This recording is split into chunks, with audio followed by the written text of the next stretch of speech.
Bloodlines by Cosmic Chaos. Summary. In an effort to put her life back together, Omara travels to her aunt and uncle's pack. She went there seeking a fresh start, a chance for her soul to find peace. But what she finds is so much more than she ever bargained for. Before we start, let us know in the comments where you're listening from and what kind of stories you enjoy most. We love hearing from our listeners. Chapter 1. Omara McFay, I, Kyle Lowry, reject you as my mate. My heart feels as if it's exploding into a million tiny pieces.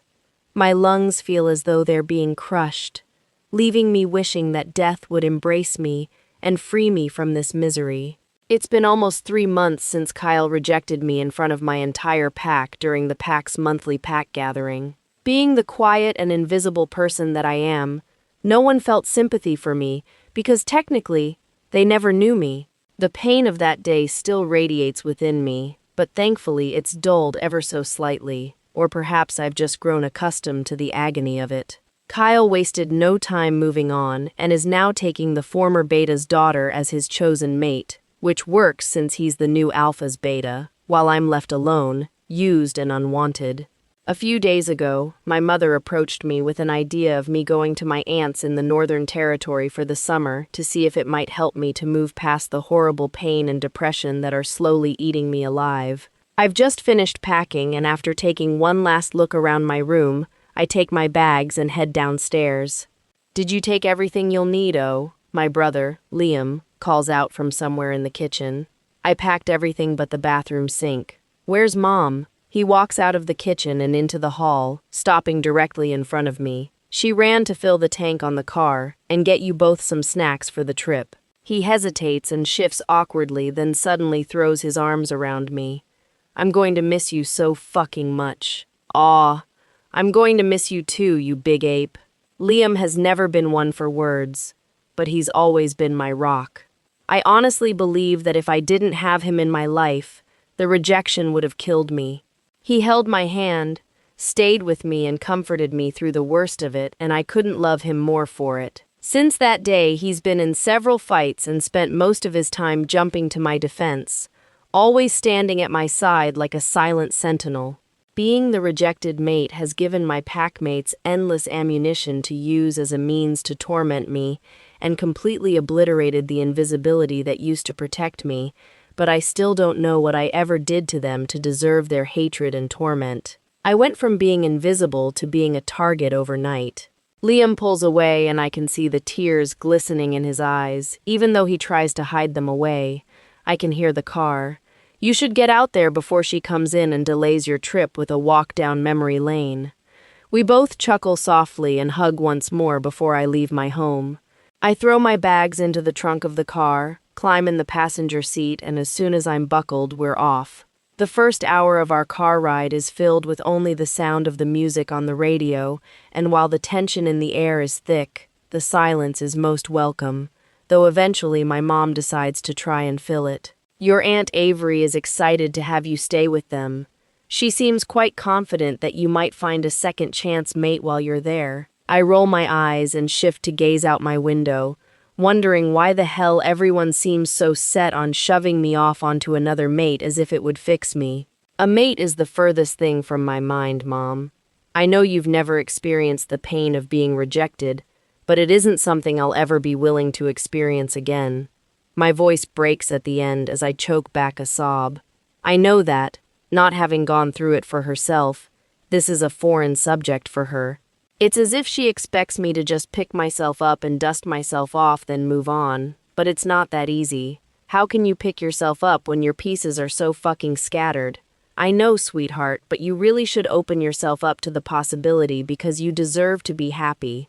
I sigh loudly and turn my head to face her, wanting her to actually see the way her words are hurting me.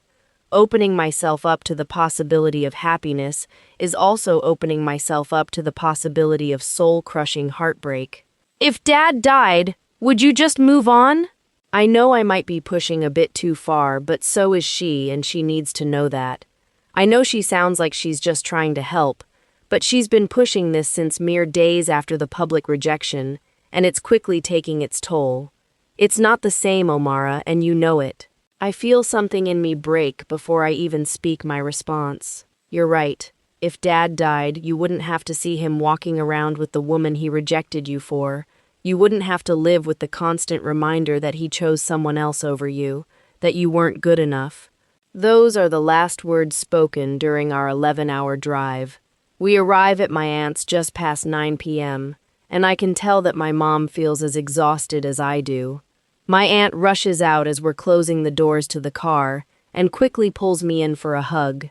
"Oh, sweet girl, I've missed you so much. I can't believe how much you've grown." She pulls away, and her kind eyes scan my body as if committing the changes to memory. 8 years will do that, I reply dryly. Don't mind her. She's been like this since the event. Apparently, that's how we're describing me being rejected by my mate in a very public setting and shunned by my entire pack-a-damn event. Oh, it's okay. She's well within her rights to be hurt, angry, or whatever else she might be feeling right now. I hope being here will help her to move forward and find her purpose. I have to respect her determination, but I doubt anything will help at this point. Everything feels so hopeless. I think she just needs to hold her head high and show that bastard that he doesn't have any power over her. My mom makes it seem so simple, but it's really not, since he does have power over me. If he didn't, I wouldn't be continuing to suffer while he parades around with his chosen mate like he didn't completely destroy me. I think she's doing the best she can, and we just need to be supportive of her. We'll do whatever we can to help her through this, but she has to be allowed to grieve the loss. My mom rolls her eyes at my aunt because, no matter what anyone says, she just doesn't understand. There's nothing to grieve, Avery. Her mate rejected her. He didn't die. I love my mom, I really do, but she really can be a bitch sometimes. Avery, dear, I'm sure they're exhausted after that long drive. Let's get them settled and you can catch up in the morning. Uncle Randy calls out from the front porch. My mother helps me grab my bags, and Avery shows us to our rooms. I forgot how huge their house is. My uncle was the head of security for the former Alpha, and as such, was given the best of everything. Their log cabin-style home has 5 bedrooms that each have their own bathrooms, a large kitchen, spacious living room, a dining room with a table that can fit 12 people easily, and the most beautiful garden in the back. I spent most of my time in the garden when we would visit during my childhood. My aunt opens the door to my room, and I'm pleased to see the colors are neutral and not overly feminine. We place my bags on the bench at the foot of the bed and say our goodnights. I don't even bother to change before crashing on the bed and getting lost in my thoughts. I know I can't do anything to make things change or to make things better, but being around my mom and her insistence that I just grow up and get over it really has taken a toll on me. I didn't ask for this, for any of it. I didn't ask to be lied to, manipulated, and betrayed. I didn't ask for my mate to reject me. I didn't ask for my heart to be ripped out, torn to shreds, then set on fire until it was reduced to ash.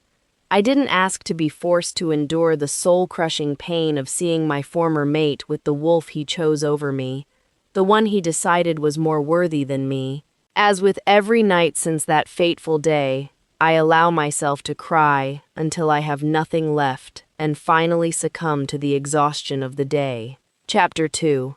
My mother left for home just before 8 a.m., and I'm left to be smothered by my aunt, and am finding myself wondering if this was such a good idea after all.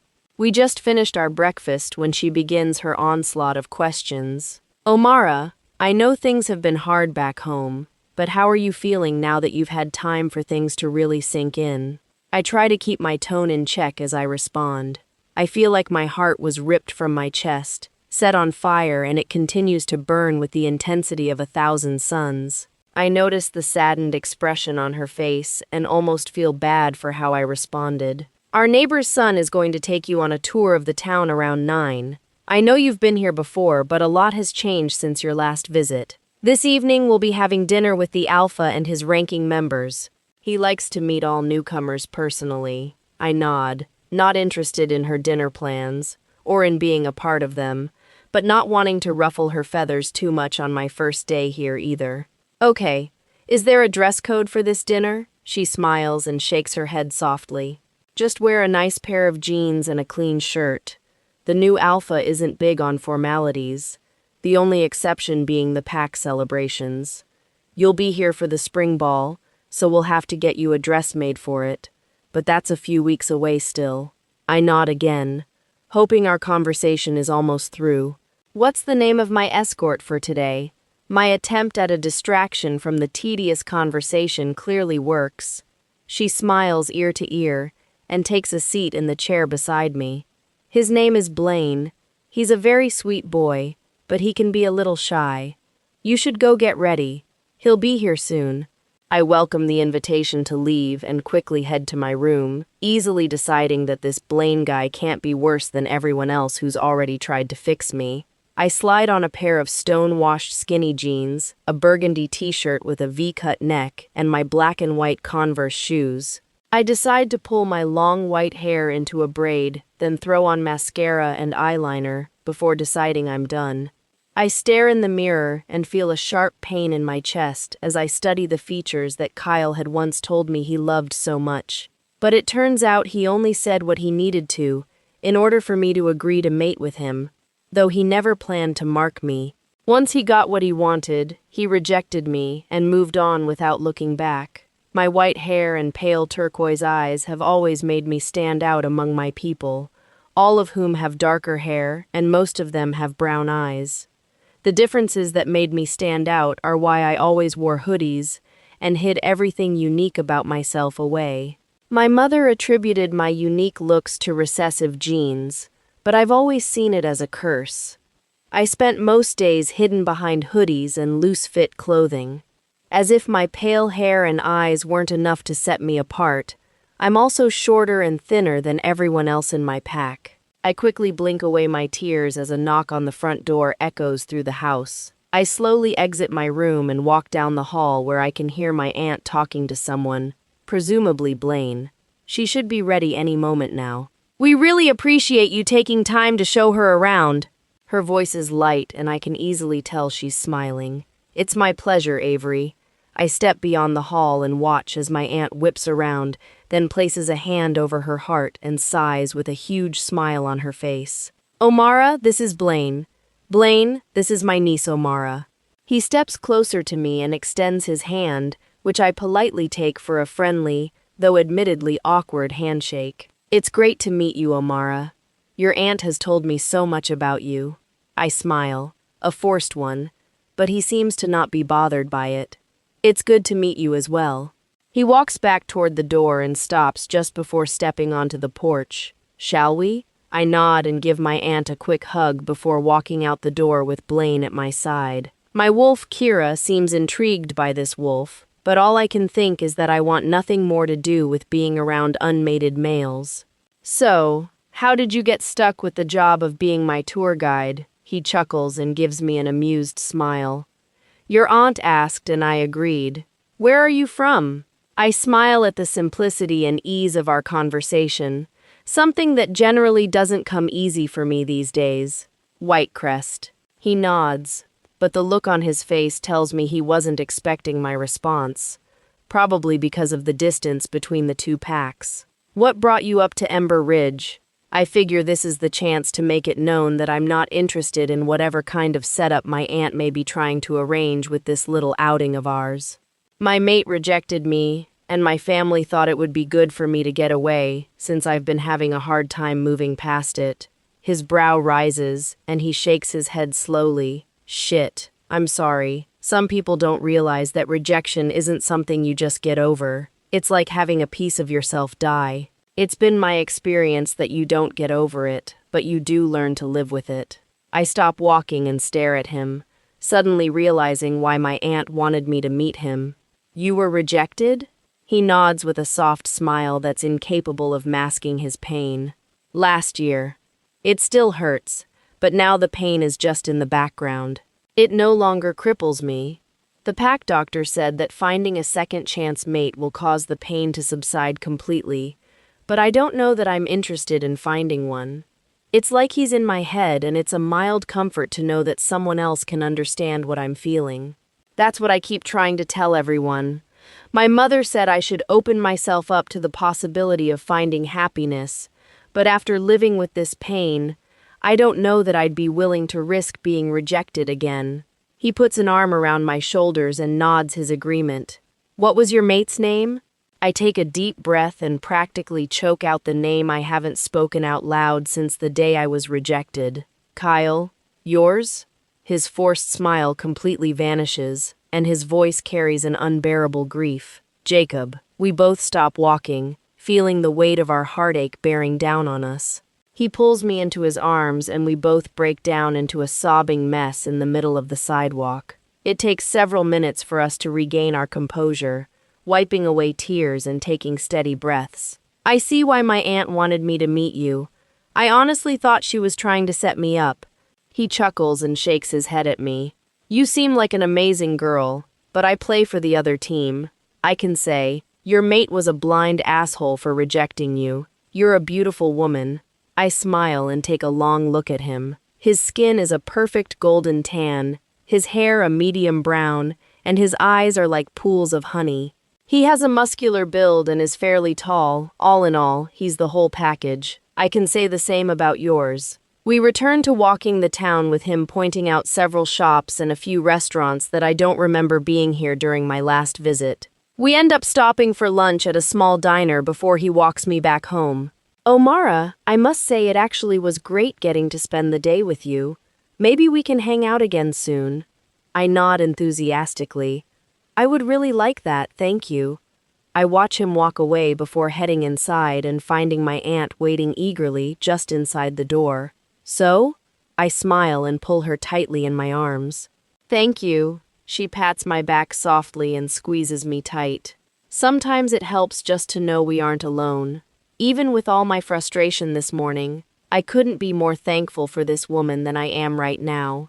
You're a pretty amazing woman, you know that? She chuckles and steps back with a smile on her face. That's what your uncle tells me every day. You should freshen up before dinner. We leave in 30 minutes. I nod and make my way to my room to touch up my eyeliner and mascara that's a wreck after my sobbing fit. I make my way to the foyer when I hear my aunt call my name and find her and my uncle patiently waiting for me by the door. You look beautiful, Omara, my uncle praises with a warm smile on his face. Thank you. So, is the new alpha stuck up or easygoing? They both laugh as if that's the craziest thing they've been asked in ages. He's very nice, but firm. No need to be nervous about meeting him. We exit the house and climb into my uncle's car, then drive off toward what I assume will be the main pack house. Chapter 3. It's almost 7, and the evening sun is sinking low and setting the sky ablaze with bright shades of pink, orange, and yellow. I almost forgot how beautiful the sunsets are here. I see an unreasonably large building coming into view through the front windshield, and I'm pretty sure my mouth is gaping open in shock the closer we get. The large log cabin-style building is 2 floors, with a balcony that runs the length of the entire second floor. I see the golden glow of the lights in the windows that makes it seem inviting and warm. In all the times I visited here, I never did visit the pack house. The car pulls up in front of the house and my aunt climbs out, gesturing for me to follow her. As soon as I close the door, my uncle drives off to park the car before returning to us and approaching the house. As we walk toward the steps to the front door, I get a strange feeling of being watched, but with a quick glance around, I can't find the source. A guard at the door opens it as we approach, flashing a kind smile as we walk past him. If I thought the outside of this house was impressive, the inside is unbelievable. The vaulted ceiling in the foyer has a large crystal chandelier hanging that casts a calming light on the beautiful dark hardwood floors. The walls are natural wood and are covered in pictures of pack members at what look like gatherings.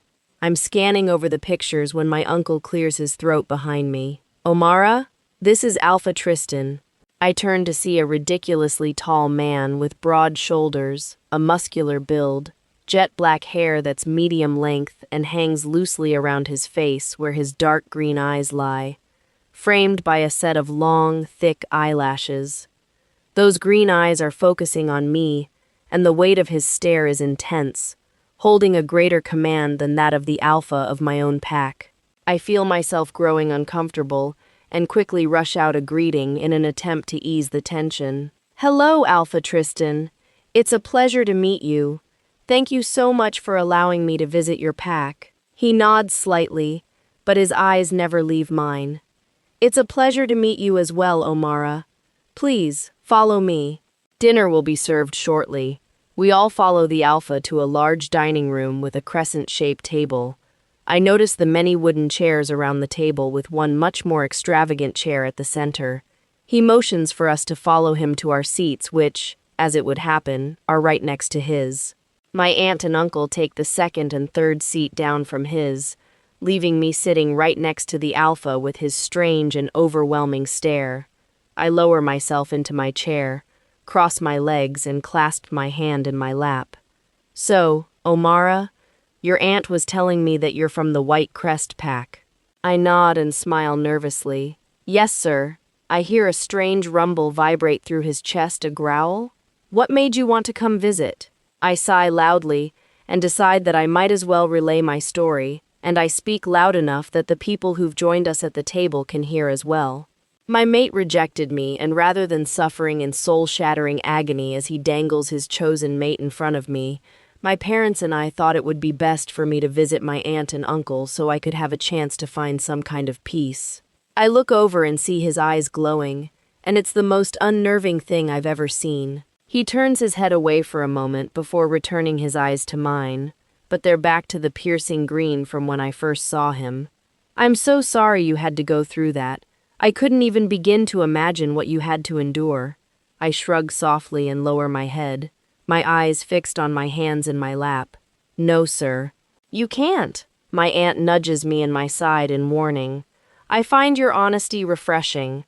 How long before you return to your pack?" I glance over at my aunt as I speak the words I haven't yet said out loud to anyone. "I'm not. I plan to take some time to figure things out, and hopefully I'll find a place that feels like home." I feel my aunt and uncle's eyes on me, but I refuse to meet their gaze. "You're welcome to stay here as long as you'd like. We can help find you work, and even get you into your own place if you'd like. You're over 18, I assume." I nod, knowing full well that he knows I am, since we don't find our mates until the age of 18. "I'll be 19 in 4 months. Our conversation is thankfully cut short as the waitstaff carry out our plates and set them in front of us. I stare at the medium-rare steak on my plate with a side salad, then glance around the room to see everyone already diving in, but I refrain from touching my meal until the alpha begins to eat. He seems to notice my actions, and I can feel him studying me closely as I finally take my first bite once he begins chewing his. The others are carrying on loud conversations, many chewing with their mouths open, a nasty habit that I truly can't stand, but I bite my tongue and continue to eat in silence. When I reach the point where I feel I've eaten enough, I slide my plate forward and take my glass of water, sipping it slowly as I wait for the awkward and unpleasant packed dinner to come to an end. I notice the waitstaff clearing plates as another group brings out dessert. "Alpha, may I please be excused?" Before he can speak, my aunt quietly scolds me for my rude behavior. "Omara, we're guests here, and you're trying to leave early? The dinner's almost over." I'm about to lose my temper when Alpha Tristan speaks to my defense. She was very polite about her request, and this is likely overwhelming for her. I take no offense. None at all. "Yes, Omara, you certainly may be excused. Allow me to escort you to the garden. Perhaps it would be more peaceful for you there." I rise from my seat and step aside to allow the alpha to get by, then follow him out of the crowded dining hall, through a long corridor, and out a set of large French doors. The cool spring breeze gently caresses my face, and I instantly feel the tension in my body ease. My eyes close involuntarily as I allow the energy of the moon to course through me like waves on the shore. I exhale slowly, feeling more centered, and slowly open my eyes. The alpha is staring with a curious expression as I walk toward him, then continue to walk further, my feet guiding me to the garden I can see just ahead. The scent of lilacs, lilies, marigolds, roses, and honeysuckle float heavily in the air, and it's intoxicating. "Who are your parents?" I stop, almost having forgotten that the alpha was still out here with me. Olivia and Daniel McFay of the White Crest Pack. I slowly bend down, inhaling the fragrance of the roses in front of me. "Are others in your pack like you?" I turn to him with a raised brow and a smirk on my face. "Like me? You mean rejected?" "No," he chuckles nervously and shakes his head. "I mean the way you look. I've never met a wolf that looks like you, and the members of your pack that I have met all shared the same characteristics. Dark hair, olive skin, and dark eyes." I sigh softly and shrug my shoulders. None of the others are like me. My mother blames recessive genes, but I believe I'm cursed. Why else would I have been created to look so different and have to suffer being rejected if not for being cursed? He steps closer and draws a deep breath. "I don't believe you're cursed, Omara. I believe that your mate was too ignorant and too blind to see what a blessing the goddess had given him. There's something strangely intriguing about you." I stand up straight and tilt my head slightly. "Intriguing?" He nods and smiles warmly. "Very intriguing."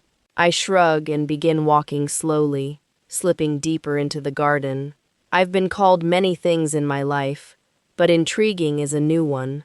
I see a stone bench and slowly make my way to it, lowering myself onto the cold surface and breathing deeply, allowing the mixture of smells to permeate my senses.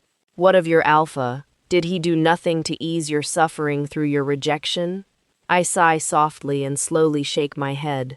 My alpha I honestly can't find a polite word to describe him. His next words surprise me greatly, then use an impolite word. "Speak freely, Omara." I smile wide and chuckle softly.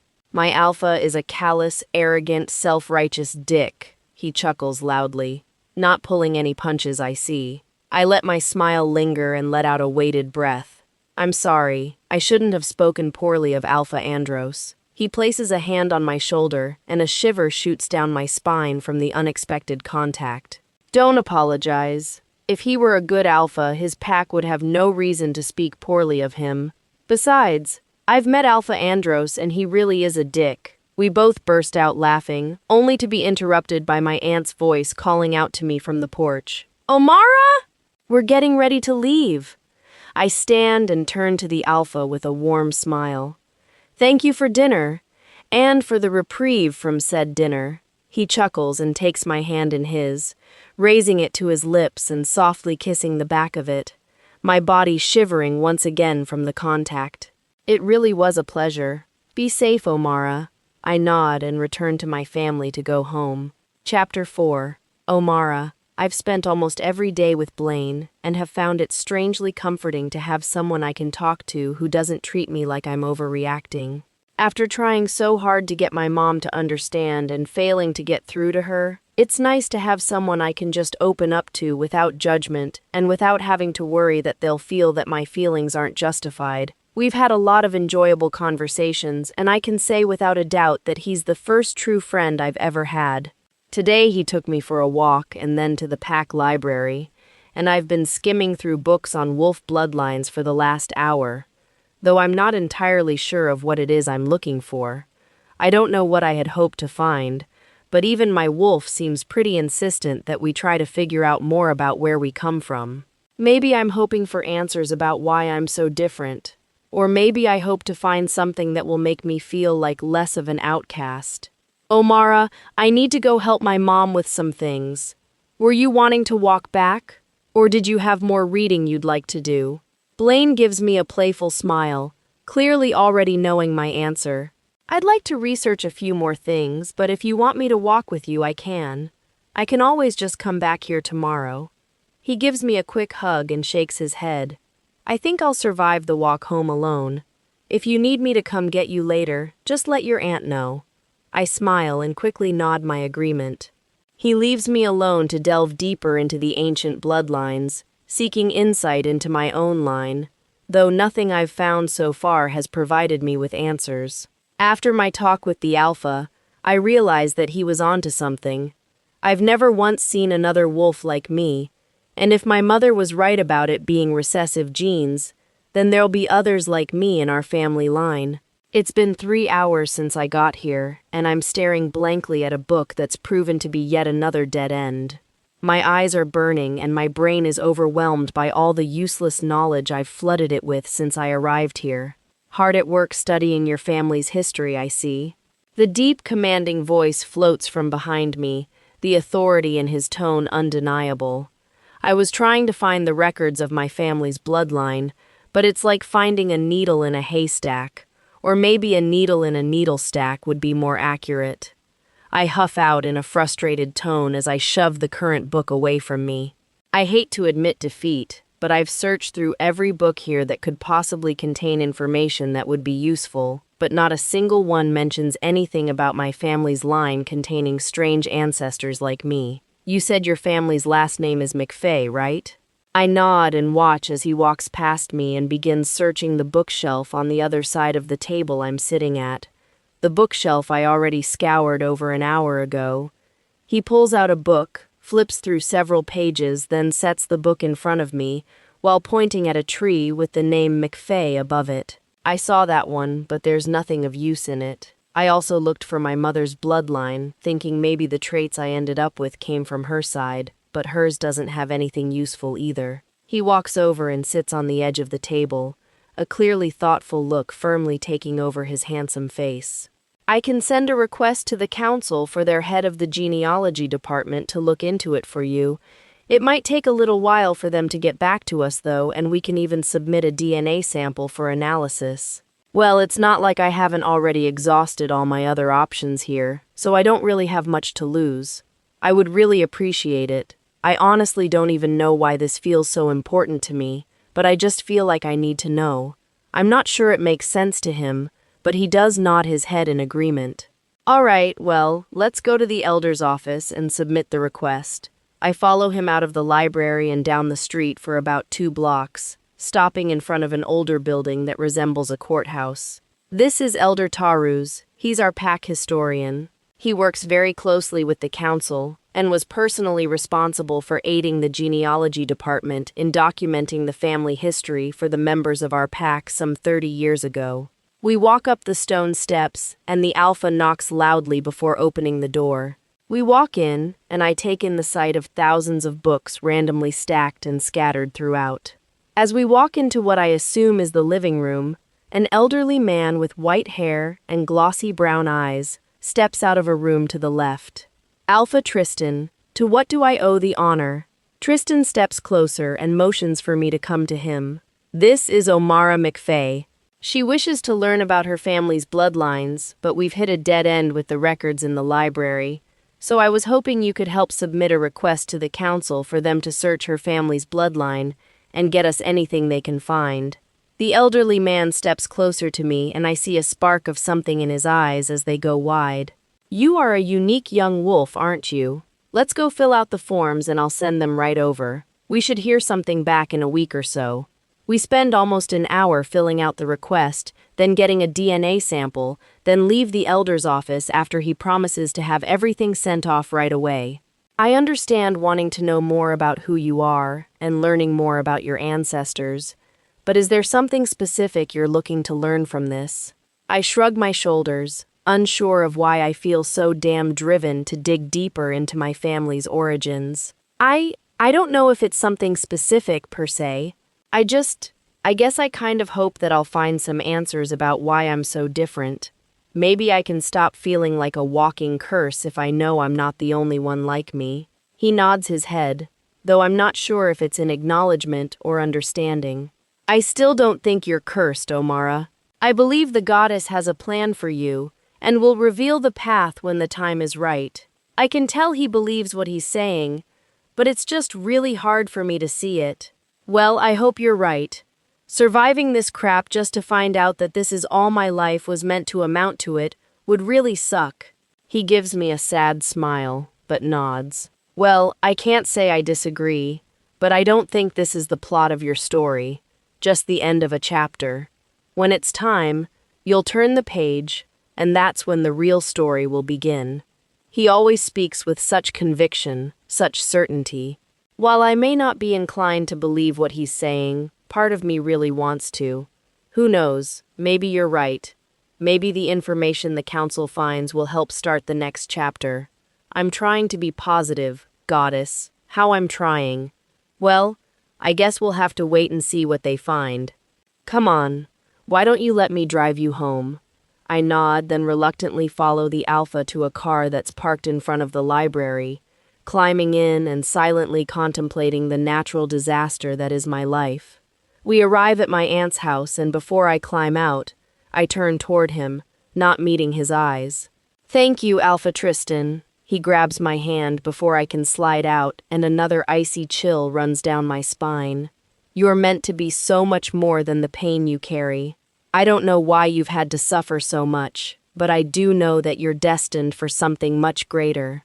He releases my hand, and I feel him watching me as I exit his car and walk into my aunt's house. As I lay in my bed, thinking of what I might learn from the council and what the Alpha had said to me, I drift to sleep where I'm greeted once again by the rerun of my memory of Kyle and the pain he caused me. Chapter 5. It's been 2 weeks since the elder submitted the request to the council for information about my family.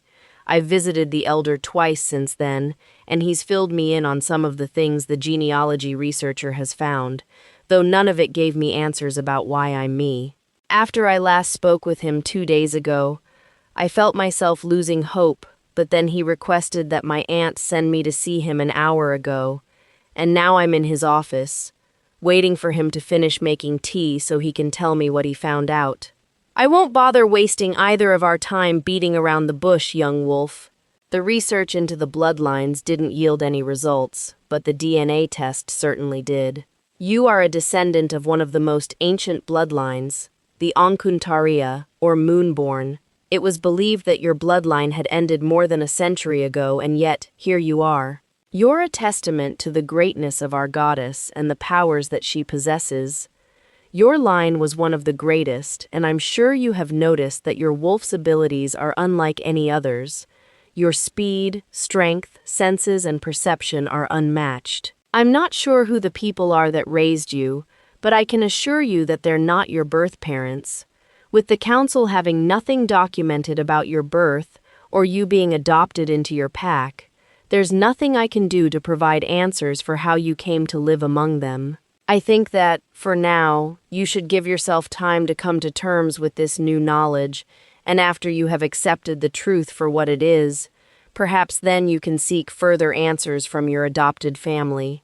I nod, thank him, and then leave his home feeling more lost than when I had entered. I absent-mindedly wander the streets, eventually finding a quiet little park where I drop down on the grass and lay looking up at the sky, as my knowledge about myself and my family is blown away. Was he able to help you, or are you still waiting? The deep, commanding voice instantly pulls my attention, and my eyes instinctively seek out his now familiar green ones. If by help you mean completely left my world asunder, then yeah, he was a big help. He slowly lowers himself onto the grass beside me with a look of concern on his face. So, not the information you had hoped for then? I sit up, pull my knees to my chest, and wrap my arms around them. You can say that. I definitely wasn't expecting to find out that my family has lied to me my entire life, and they're not actually my family at all. Oh, and the icing on this fucked up cake, I'm apparently the last of my bloodline. The tone of my voice is sheer chaos as my confusion, anger, hurt, and sadness spiral out of control, each fighting for dominance inside me. Is he sure you're the last? Maybe there are others. I mean, the world is a pretty big place after all. I drop my forehead onto my knees and let out a soft sigh. He seemed pretty damn sure. There's a brief and awkward silence between us that feels like it stretches on forever before he finally speaks. Did he have any other information for you? Did he give you answers to any of your questions? I lift my head and look at him, feeling completely and utterly defeated.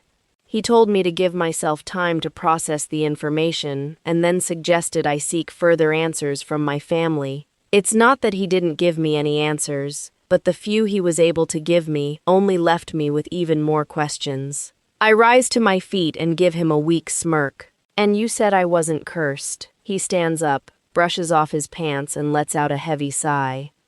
Well, I know you don't agree, but I still don't think you're cursed. Maybe they had a good reason to keep this from you. Don't hate them until you know everything. Come, let me take you home. It's been a few days since my world was turned upside down by the information from the council, but I still can't bring myself to tell my family that I know the truth now. Blaine has begun training with the guards, and ever since his training began, his behavior has been very unusual. But then again, so has the Alphas. In the last 2 days, Alpha Tristan has managed to show up almost every time I've left the house, and he seems to spend an unusual amount of time with me, even when we aren't really talking or doing anything. Tonight is the pack's spring full moon celebration, and my aunt has been quite insistent that I need to attend, but finally compromised with me. I agreed to attend the celebration so long as she agreed to allow me to shift alone. While most of the pack knows of my reason for being here, there are many things they don't know, and I aim to keep it that way, at least for now. I can feel Kira stirring just beneath the surface, and, if I'm being honest, I'm having a hard time reeling her in. She always gets a little worked up around the full moon, but it's never been anything like this. It's honestly taking everything in me just to keep her at bay. I know it's been a while since I've let her run, but until tonight, she hasn't really shown any desire to, so I thought she was fine. As she lets out a whimper followed by howl in my head, I realize she might not be as fine as I had let myself believe she was. I stand in front of the full-length mirror in my room and admire the gown my aunt picked out for the celebration, the sight of it even buying a moment of reprieve from Kira's torment. It's an ankle-length dark teal gown with a satin corset top with flowing satin that hangs loosely from my hips to my ankles. She chose a pair of black sandals because she knows that I'll likely spend most of my time barefoot anyways, since the event is taking place in the grassy area between the pack house and the garden. As I think of the amount of consideration she's put into this, it's then that I realize that she may not be my blood, but this woman is definitely my family. I double-check my hair and makeup, my braid is perfect, and my eyeliner and mascara make my eyes stand out perfectly, only further enhanced by the color of my dress. I walk out of my room and head toward the voices in the foyer, but freeze the moment I see the one person who has always been home to me. "Liam!"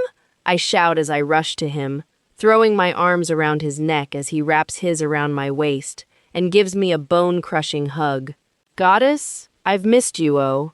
I pull away and take in his appearance. He's wearing a black suit with a tie the same color as my dress. Our Aunt Avery's doing, no doubt. "What are you doing here? I thought you were supposed to be doing training for the next few months."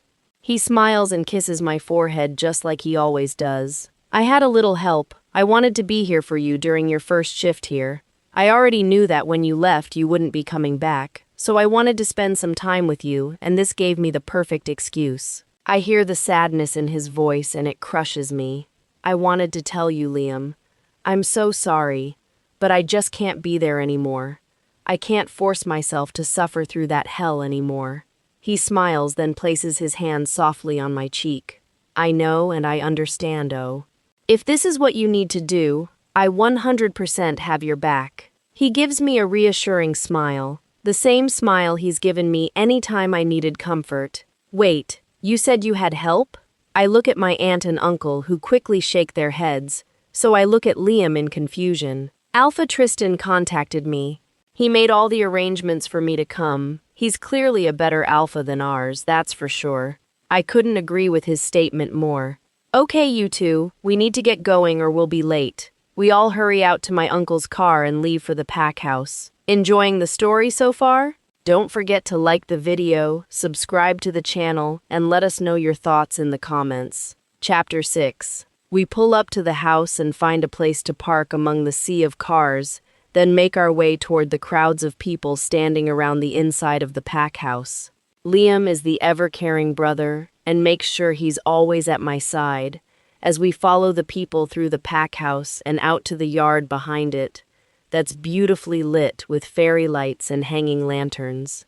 Neither Liam nor I have ever seen such a celebration, and are frozen in place as we take in the beauty of it all. White Crest has monthly pack gatherings, but they're nothing like this. Liam grabs my hand, then wraps my arm around his, and leads me toward the table where our aunt and uncle are taking a seat, even going as far as pulling my chair out for me, just like the gentleman he is. I can feel people staring at me, but with Liam by my side, I have the strength to ignore them and choose to instead focus my attention on trying to enjoy my time with him. Everyone enjoys the food, and there's a DJ playing music while people dance. The song When I See You Smile by Bad English comes on, and I see Liam's face light up, obviously remembering the many times we danced to this very song when we were just pups, as it was one of our mom's favorites. "Let's dance-o!" Liam takes my hand and drags me to the grassy area just beyond the tables where several other members of the pack are dancing. He places one hand on my waist, and the other holds mine as he guides me. I've never much been one to dance, but Liam always manages to persuade me. As the song comes to an end, I notice Liam's eyes shift to something behind me, and he smiles warmly. "Might I have the next dance?" The deep, commanding voice has goosebumps pricking at my flesh, and I turn to find the deep green eyes of Alpha Tristan. Liam gently kisses my cheek and bows slightly to the Alpha before returning to the table. The Alpha places both of his hands on my hips, and I hesitantly place mine on his shoulders as we begin to move to yet another slow song that I vaguely remember from my younger years with my mom and dad. "I'd like to thank you for helping to bring my brother here. You didn't have to, but I appreciate it so much more than you know. It really means a lot to me." He smiles, and it sends a surge of warmth through me that has my cheeks flushing. "I thought it might help for you to have someone you're comfortable with here when you shift with us for the first time." I feel a pang of guilt as I realize he was expecting me to shift with the rest of the pack, but that's something I'm definitely not ready for. "Alpha, I won't be shifting with the pack tonight. Liam and I have found a place not far from here where we'll be letting our wolves run. I don't mean to be disrespectful or to seem ungrateful, but I would honestly feel more comfortable if I didn't have the eyes of the entire pack on my wolf for now." I see the disappointment in his eyes, but his smile tries to hide it. "If that's what would make you most comfortable, then I'll respect your decision. Just know that no one here will look down on you for your differences. Many of the pack are curious about you, but they don't fear you and they won't shame you." I find comfort in his words, but it doesn't sway my decision. Your people have been kind to me, unlike my own. I'm cut off when an unfamiliar and altogether unpleasant scent seeps into the air around me. It smells of rot and decay with a faint undertone of blood. The Alpha shakes my focus when he places a hand on my cheek, turning my eyes to him, but the smell is growing stronger by the second. "What's wrong?" Kira is now scratching at the surface and is close to breaking free. She's seconds away from taking over, and in this moment, one thing is clear to me: I need to go. I need to run. "What the fuck is that goddess awful smell? You can't smell that?" He draws in a deep breath, then looks at me with confusion in his eyes as he slowly shakes his head. "I don't smell anything, Omara." "What?" He freezes in place as the last of my control slips, and Kira takes hold, shifting in a matter of seconds and tearing off into the woods, running toward the stench. Why the fuck is she running toward it? "Kira, what are you doing? We need to go the other way." "Blaine, he's in trouble. Must help." I immediately fall silent and take to watching our surroundings as the scent becomes stronger. Kira lets out a guttural growl as a figure comes into view in the distance. The closer we get, the more I can make out the features of a large man who's filthy, and it's clear that he's the source of the stench of rot and decay. As we draw closer, I see a body curled up on the ground in front of him, and can hear the weak heartbeat which sends Kira into a frenzy. She lunges at the large man, sinking her teeth into his throat and shaking her head violently until his neck snaps. She quickly drops him and moves over to where Blaine's weak and bloodied body lies on the ground and begins to nuzzle him in an attempt to help him regain consciousness. Another scent wafts through the air, the smell of pine and cloves. Kira stands over Blaine and growls menacingly as a large black wolf emerges from the brush. The wolf is large even by werewolf standards, and as soon as I see his eyes, I know it's Alpha Tristan, but Kira's not backing down. She slams her front paw into the ground and snarls as he steps closer, causing him to pause. I watch in wonder as the large black wolf slowly bows its head to her. The sound of movement beneath her breaks her focus, and a hand gently brushes across the fur on her neck. She looks down and stares softly into the bloodshot eyes of Blaine. "You saved me." His voice is so weak, but it's music to our ears. Kira positions herself on the ground beside him and allows him to pull himself onto her back, then carefully stands and begins walking back to the town to get him to the pack doctor. The Alpha follows closely behind us, and it takes us less than 20 minutes to arrive at the hospital. When we arrive at the hospital, the Alpha shifts first and helps lift Blaine off my back, then carries him into the hospital, while Kira follows behind. She's keeping me pushed back, protecting me as she always has, even though I let her know we're safe here. She stops in front of a large floor-to-ceiling window where we can see our reflection, and she stares at the sight of our once pearlescent fur that's now saturated with the blood of our friend. She finally proceeds down the hall, following Blaine's scent until we reach his room, where the Alpha and another man are tending to Blaine's wounds. After a moment, the Alpha looks at us and slowly walks toward us, kneeling a few feet away. "It's okay, you're safe here. You can let Omara come back now." Kira huffs and shakes her head defiantly. "You saved Blaine's life." He slowly stretches out his arm, holding his hand out to her. Kira lowers her head slightly and leans her head against his hand, allowing him to run his fingers through her fur. "Omara?" The sound of our name from Blaine's broken but familiar voice makes her pull away from the Alpha as she makes her way to the side of the bed where Blaine is now reaching out to her. She nuzzles his hand and lets out a low whine. "Thank you." Blaine has just fallen asleep when a loud, thundering voice shouts from somewhere down the hall, and Kira whips around and takes off toward it. It's the one voice that can talk her down and convince her to give me control again, the voice of my amazing brother, Liam. "Omara? Oh!" Liam stands near the entrance looking frantic, and Kira rushes to him, jumping forward and into his arms, nearly knocking him over as he falls back against the wall to brace himself. "Oh, goddess, Kira, are you hurt? What happened?" She licks at his face as he slowly slides his arms off of her and inspects her for injuries, but I see his relief when he finds none. The blood isn't hers. She saved one of our people and killed a rogue. By all accounts, she's a hero in the eyes of our pack. The deep, commanding voice of the Alpha calls out from the hallway, and his praise has Kira standing tall.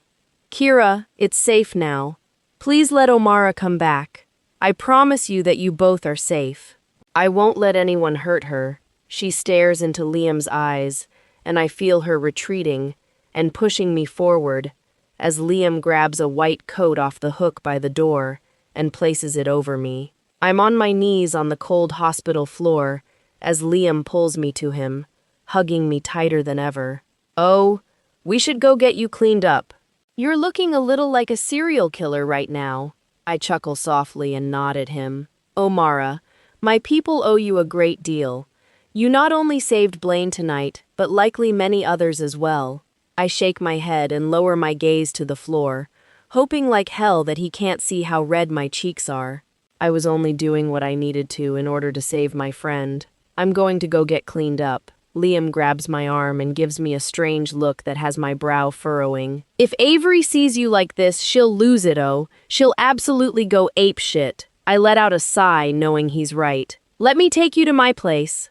"You can get cleaned up there." I look at the Alpha with a confused look, and I know that when I respond, my voice will only further convey my confusion. "Going to the pack house where your entire pack is currently gathered isn't really an ideal plan, Alpha." He walks over and places a hand on my shoulder while flashing me an amused smirk. "I don't live at the pack house, Omara. Come with me." "Liam, will you let your aunt and uncle know that she's okay?" Liam nods and we all exit the hospital. Alpha Tristan leads me to his black town car where a driver is waiting for us and opens the door for me. But I stop and stare at him in disbelief. "I'm going to get blood all over your seat, Alpha." He chuckles as he gently grabs my arm and guides me in. "It won't be the first time, and please, when we're alone, call me Tristan." I make myself comfortable and buckle the seatbelt, with Tristan getting in on the other side before the car takes off. We drive through town and turn just before the pack house, following a well-maintained dirt road that leads up a small hill to the side of the pack house, and stop at a large log cabin that's slightly bigger than my aunt's home, but not by too much. Tristan helps me out of the car and leads me into the house that's only lit by the light of the full moon shining through the multiple skylights. He guides me down a short hallway and pushes open a door to a large bedroom, then walks through a door on the left side, flipping on a light to reveal a large ensuite with a long counter with 2 sinks, a full-length mirror, a large tub that could easily fit 4 people, and a separate shower that's the size of a walk-in closet and has multiple shower heads. I don't have any feminine-scented soap, but it'll at least get you clean. I chuckle and shake my head, honestly unconcerned with the fact that I'll be smelling more like a male than a female for a bit. It sure beats being covered in dry blood and dirt. I'm sure I'll be fine. I may walk around smelling like you for a short time, but at least I won't be covered in blood. He smiles and nods, then turns and walks out of the room, leaving me to get cleaned up. I take my time cleaning the blood off of me and enjoy the feel of the water beating down on my skin, easing the tension in my muscles. When I finally exit the shower, I find a t-shirt and a pair of track shorts sitting on the counter, so I dry off and get dressed, then exit the room to search for Tristan.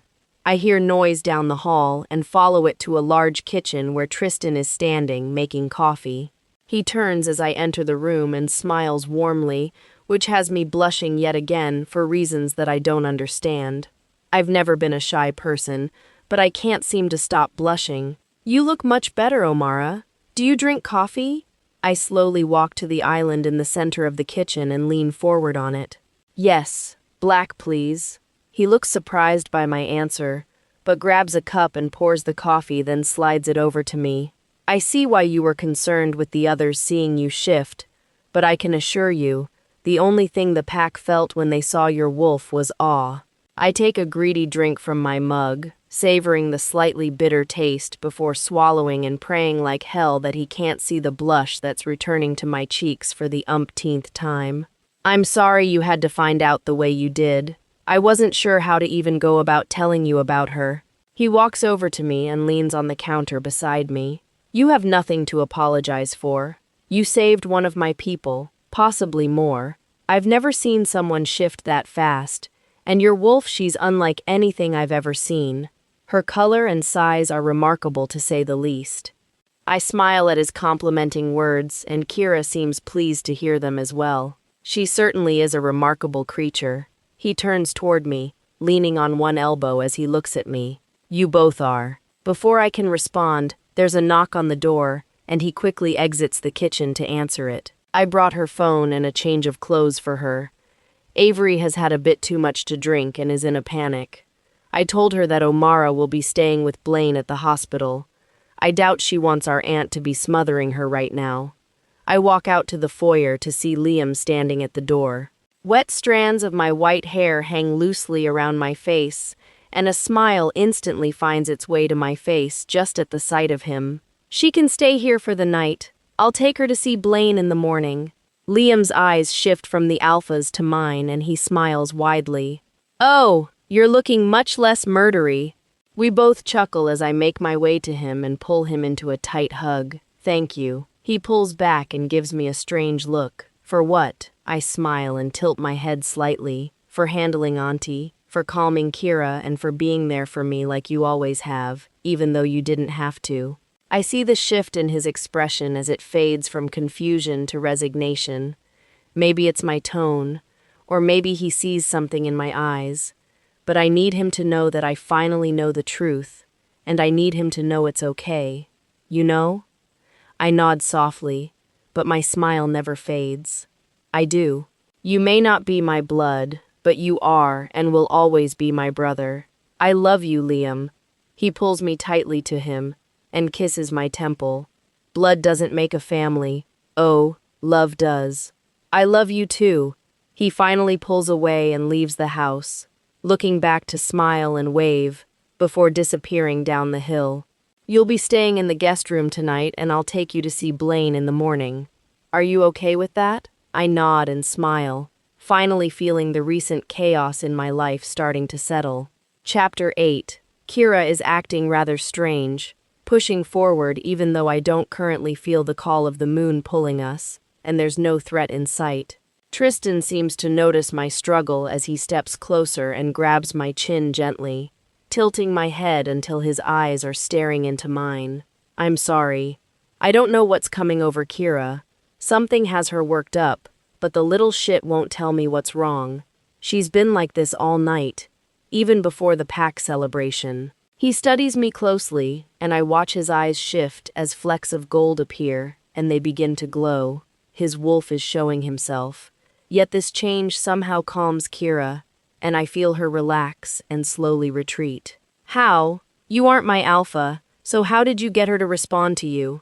He gives me a playful smile and softly shrugs his shoulders. It's an alpha thing. Most alphas can calm other wolves. I don't call him on his lie. I wouldn't even know what to say if I wanted to. An alpha has the ability to calm pack members who are bound to him through the pack bond, but not outsiders. He slowly leads me to the room beside the one where I showered and opens the door. I step inside, and while the room is beautiful, my eyes focus on the glass door that leads to a balcony overlooking a small cliff on this side of the house where the moon is shining brightly. My feet move of their own accord as I walk through the room and out the door, instantly feeling the energy of the full moon sinking into my flesh and pulsing through my veins.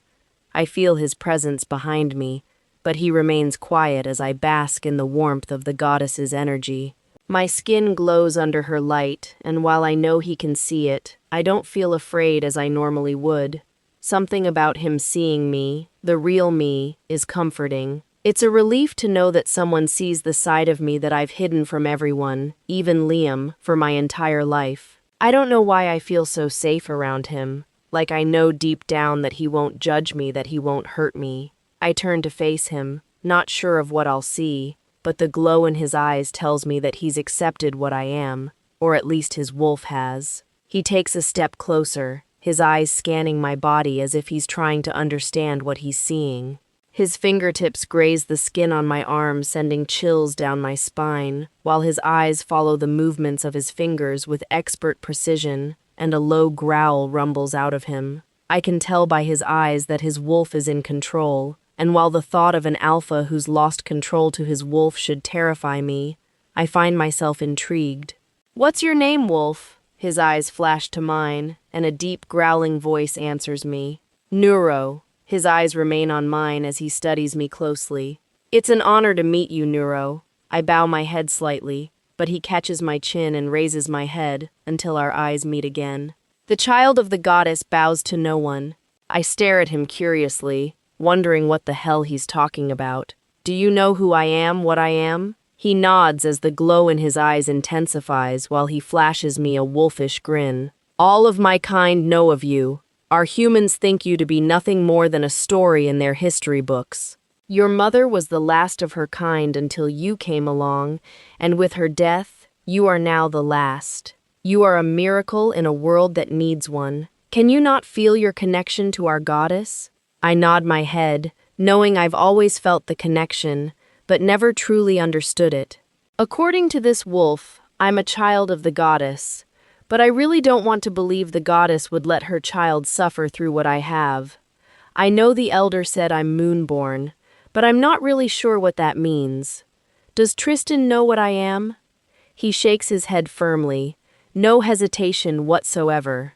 My human suspects much, but knows little. Your kind were mated to mine to create a strong line of wolves, but over the centuries your kind were hunted down and exploited for your unparalleled skills. They were used as weapons to fight endless wars, wars that still rage on. They were created to be our salvation, but instead they were used as weapons of mass destruction. You hid yourself tonight, dulled your presence. You have lived in the shadows when you were meant to lead. Kira is howling in appreciation, almost as if she had been waiting for this acknowledgement her whole life, even though it's something that I'm only learning about now. My wolf may feel vindicated in having Neuro acknowledge her apparently superior abilities, but I'm just not sold on it, and now I'm finding myself with even more questions that I have a feeling won't be getting answered. Neuro, I'm no leader! His fingers gently trail down my cheek and neck until his hand is resting on my shoulder. A strange warmth surges through my skin where his hand rests. You may soon have no choice but to become one. I watch the glow in his eyes fade until Tristan's green eyes are staring back at me. He looks at the placement of his hand and slowly pulls away from me like a child caught touching something they weren't supposed to. I'm sorry. Neuro forced himself forward and blocked me. I give him a reassuring smile, not wanting to let on to how seriously messed up my conversation with his wolf side was, and not sure if I should believe he didn't witness any of it. There's nothing to apologize for. He's a very knowledgeable wolf. He smirks and runs a hand through his hair, the action almost making him appear nervous. He's a very handsome man, but this relaxed, almost nervous-looking side of him is pretty damn adorable. He is, but he's also a bit of a pain in the ass. Most people don't dare talk to him. His alpha command is too strong for most people to withstand, except for you, it seems. I have a feeling that he's alluding to the scene in the woods when Neuro bowed his head to me, but I won't mention that incident because most alphas would find something like that to be humiliating. After the life I've lived, there's little that I can't withstand. He gives me a sad, knowing grin as I walk past him and return to the room, taking a seat on the edge of the bed. I think you're a lot stronger than you realize, Omara. I think the goddess has plans for you, and I think very soon you'll figure out what those plans are. He sounds so sure of this, but I really just can't see it. Maybe, but whatever her plans are, they kind of suck. First, she pairs me with an ungrateful prick, and then she stands by while he rejects me and turns me into a joke for the entire pack while letting me feel broken and worthless. Sounds like a shitty plan to me. I know I sound like a whiny child, and I damn well know I shouldn't be cursing the goddess, but it's hard not to be a little bitter about the whole thing. I understand that it all seems unfair right now, but I promise you that things will start looking up for you. I really don't want to discuss my misfortune with him anymore, so I decide to appease him for now. I hope you're right, Alpha. He gives me another sad smile, clearly knowing I don't believe him. I'll leave and let you get some rest. Sleep well, Omara. He walks out of the room, and I sit in confusion as Kira whimpers and paces in my mind. I lay down and stare at the ceiling while she paces back and forth until I finally feel sleep slipping in and dragging me under. Tristan held true to his word and took me to see Blaine first thing this morning. The doctor is releasing him to return home, so Tristan is driving us back so I can help him settle in. Since last night, things seem different between Tristan and I. I feel both relief and indescribable tension in his presence. He says he was blocked when Neuro came forward, but I feel as if he knows more than he's letting on. I try to remain focused on Blaine to help distract myself from needlessly worrying about the overload of information that I've had dumped on me, and whether or not Tristan knows what Neuro said to me. You should go see your aunt. She's probably worried sick about you. Blaine growls out the words through his obvious discomfort as he lowers himself onto his couch. I bend down and kiss his forehead while I smile in amusement as he pouts like a child. I mean it. He smiles and jokingly salutes me as I turn and leave with the Alpha following me out. Do you need help with your aunt and uncle? I find myself amused by what he's offering, but shake my head. I can handle them, but if I'm not out in 3 days, send a search party. We both laugh as I wave and walk to my aunt's house next door. I walk in and before I can speak, my aunt has her arms around me. We were so worried. Are you okay? How's Blaine? She rambles out every word in a single breath. I'm okay. Blaine is healing nicely and is almost back to his old self. You don't need to worry. She pulls back and smiles softly. You smell different. I chuckle and nod, not doubting her statement in the slightest. Alpha Tristan let me shower at his house, and all he had was his body wash. I would have come home, but I wanted to tend to Blaine as soon as I was cleaned up. I hope you're not upset. She places her hands on my cheeks in a loving gesture and shakes her head. We're far from upset. We heard what you did for Blaine, and we're so very proud of you. I'm not sure how to process her praise, so I simply smile and nod. In all my life, I've never had anyone other than Liam tell me that they were proud of me. Even my parents haven't said that to me, and while the words warm me, they seem so foreign. Don't get me wrong, my parents always made sure I knew they loved me, but they never showed or declared that I had made them proud. Can I go for a run? I know I let Kira out last night, but she hardly had a chance to enjoy herself, and she's been so restless. I can see the worry on her face, but I know that she's aware of the fact that I'm only asking out of respect for her, and that, in the end, I'll go with or without her permission.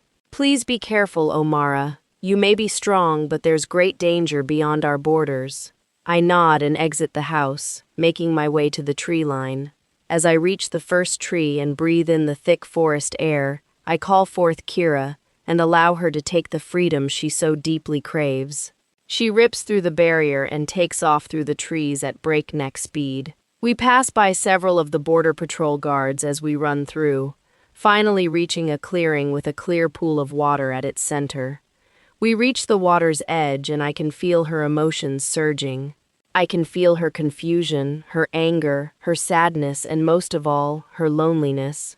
We're the last of our kind, never to know those of our blood, and never to be among others like us. We have family, but we're still alone in a world full of evil that would strike us down if it knew we existed. In the silence of the meadow, Kira releases a howl that's filled with pain and heartbreak, followed by another and another. The third howl is answered by another in the distance, and Kira steps into a defensive stance, scanning the trees for movement. The air around us stills as a large black wolf emerges from the trees and stalks toward us, his green eyes giving him away as he stops several feet away from us and bows his head. I can't see the sadness in Kira's eyes, but I can feel it, and it's almost unbearable. Kira lets out a soft but desperate whimper, and Neuro answers in turn. He rises up and steps closer, nuzzling her neck gently with his muzzle. His touch soothes her, and the ache in our heart vanishes. We watch in awe as Neuro shifts back into his human form, hand held out to show he means no harm. I feel your sadness, Kira. I hear you. You're not alone, young wolf. You'll never be alone again. She presses her head to his hand, an unspoken acceptance of his promise. You've buried so much, suffered such great agony with no knowledge of how great you truly are. You deserve peace. You deserve happiness. Please, let me help you find them. I feel Kira's hesitation as a reminder of our rejection flares to life within us both. How can this man possibly think he can repair such damage? I feel Kira retreating while I try to urge her to stay. She pushes me forward despite my protest, and I'm left on the grass in the meadow, bowed down before the alpha. The waves of Kira's emotions crash into mine in a symphony of destruction, leaving me trembling and sobbing in the grassy meadow. I feel the warmth of arms around me as I'm lifted from the ground, my body alight with a strange warmth. I bury my face in his chest, not daring to look into his eyes for fear he'll see how broken we truly are. I feel the movement as he begins walking, until the light around us is swallowed by darkness, and my curiosity quickly gets the best of me. I turn my head to take in the dark surroundings and find that we're now standing inside some kind of a cave. I feel him lowering himself to a sitting position and finally feel calmed enough to look at the man who's holding my shattered pieces in his arms. Where are we? I stare into his beautiful green eyes and wait for his answer. This is where I come when life becomes too much to bear. I came here when my father died and again when my mother died shortly after. This is where I come to bury my sorrow. I sit up and take a look at the stone walls around us that are now more visible since my eyes have adjusted. The walls are cold and dark, but the air within is calming, and I can feel the charge of energy. I know this energy as it's the same that courses through my veins. It's ancient and powerful, like that of the sacred lands of my pack. How did you find us? He allows me to shift on his lap, but his arms remain around me. One of my patrols called in that they saw a shimmering white wolf run through. Neuro took it from there until we heard you howl. I let out a gentle sigh and let my eyes travel back to meet his. Why did you come for me? My question seems to have confused him, though I'm not sure why. Because I felt your pain. No one should suffer alone. You've been alone long enough, Omara. I feel the weight of his words bearing down on me, and it's overwhelming. I'm trying to process what he's saying when one thing stands out. You say you felt my pain? He smiles softly and nods, then leans forward and breathes in deep, taking in my scent. I did. Have you really not figured it out yet? I stare at him as my confusion deepens. Figured what out? He raises a hand to my cheek, stroking my skin with his thumb, and causing immense heat to spread through me. We're connected, Omara. It's like a mate bond, only much stronger, much deeper. I know you've been hurt, and I'll be patient for as long as it takes. But we were meant to be together. I've known it since the first moment I saw you. Before that, I dreamt of you every night. We were destined to meet, to find each other. Kira is reveling in his words, but I'm overcome with one single feeling: fear. He must be able to feel it, because he pulls me into his arms and begins to gently stroke my hair. If it's destiny, then why was I mated to another? Why would I have to go through the pain of rejection if I was meant to be with you? He gently kisses the top of my head, and a deep, soothing growl rolls through his chest. I wish I knew, but all that matters is that you're here now. You'll never have to know that pain again. I feel a calm wash over me, and release a heavy breath, exhaling my pain and sadness into the electrically charged air of the cave. I feel the pull to him as surely as I feel my own heart beating within my chest, though my mind fought to brush off the signs until now. Kira senses it as much as I do, but this is nothing like what I felt with Kyle. Just like Tristan said, it's stronger. Kira is pushing, begging for control, and I'm quickly losing the will to fight her. I want the pain to end. I want to be happy. I want to be loved. The last of my resolve vanishes, and I let her take the control she wants, no longer willing to deny her, or myself. Chapter 10. Kira. I pulled his arms away and rose to my feet, then moved closer and settled into his space, straddling his lap. The intensity in his eyes only deepened, and I could feel the pull between us growing stronger with every passing second. Our lips met in a heated kiss, filled with urgency and emotion we could no longer hold back. He responded instantly, just as overwhelmed as I was, as if neither of us could deny what was happening anymore. For a moment, the world narrowed down to just the two of us, the bond between us alive and pulsing, impossible to ignore. I could sense a shift in him, something more instinctive and raw, as if another part of him had taken the lead. We broke the kiss briefly, his grip steadying me as he guided me down onto the ground with careful control, never breaking eye contact. There was a silent question in his gaze, a moment of hesitation where everything paused. I gave a small nod. Whatever boundaries existed between us, they were fading now, not in chaos, but in certainty. He pulled me closer again, and in that moment, it felt as though everything we were had finally aligned, the bond between us settling into something undeniable and complete. Something inside both of us snapped, and the restraint between us finally gave way.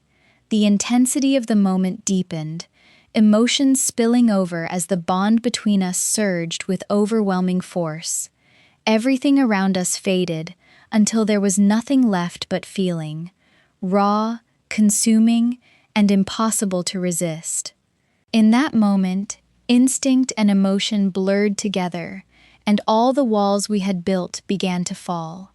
When it was over, we were left holding on to each other, breathing through the aftermath, as the weight of everything settled in.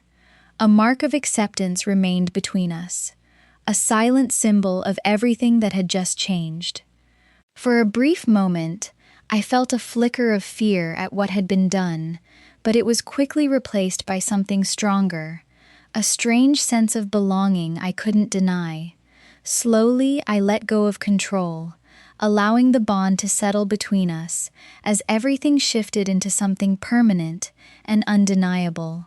Omara, I had watched as Kira not only allowed him to claim us, but even encouraged the bond between us to deepen. I expected anger or confusion, but instead I felt only a quiet sense of acceptance settling within me. When I looked at him, the intensity in his gaze softened, shifting into something more protective and concerned. The tension between us remained, but it was no longer overwhelming. It had changed into something steady and undeniable. We moved closer, drawn together by something neither of us could fully explain, and in that moment, everything else seemed to fade away. Time passed in a blur of emotion and connection, and when I finally found myself grounded again, it felt as though something irreversible had shifted between us. The bond between us opened further, and I could feel his emotions flowing into mine, unguarded and overwhelming. As I steadied myself, he gently guided me closer, his presence calming rather than overwhelming. In that quiet aftermath, something inside me urged me to understand him more deeply, as images began to surface in my mind. Memories that did not belong to me.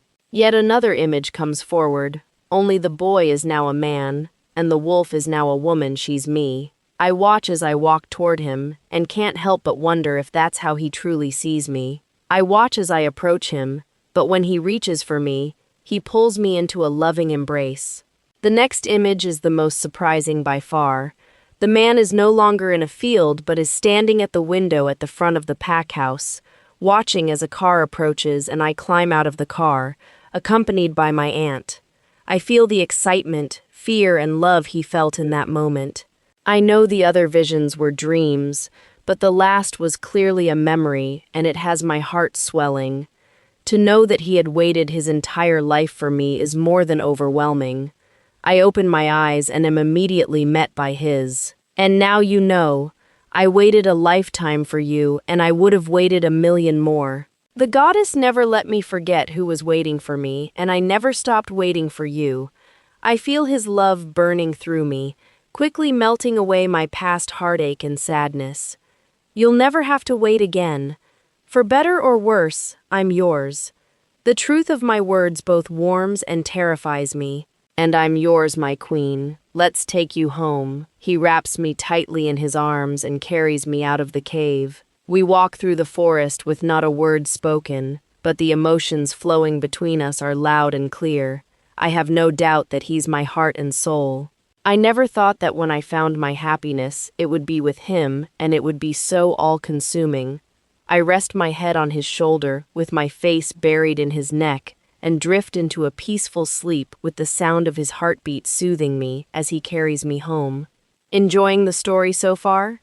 Don't forget to like the video, subscribe to the channel, and let us know your thoughts in the comments. Chapter 11. I wake to the warm glow of the evening sun shining through the window. I stretch my arms, finding the bed empty, and my heart begins to race in panic. I fly out of the bed and search the bathroom and then the closet. But before I can rush for the door, it swings open and I'm met with the piercing green eyes of my mate.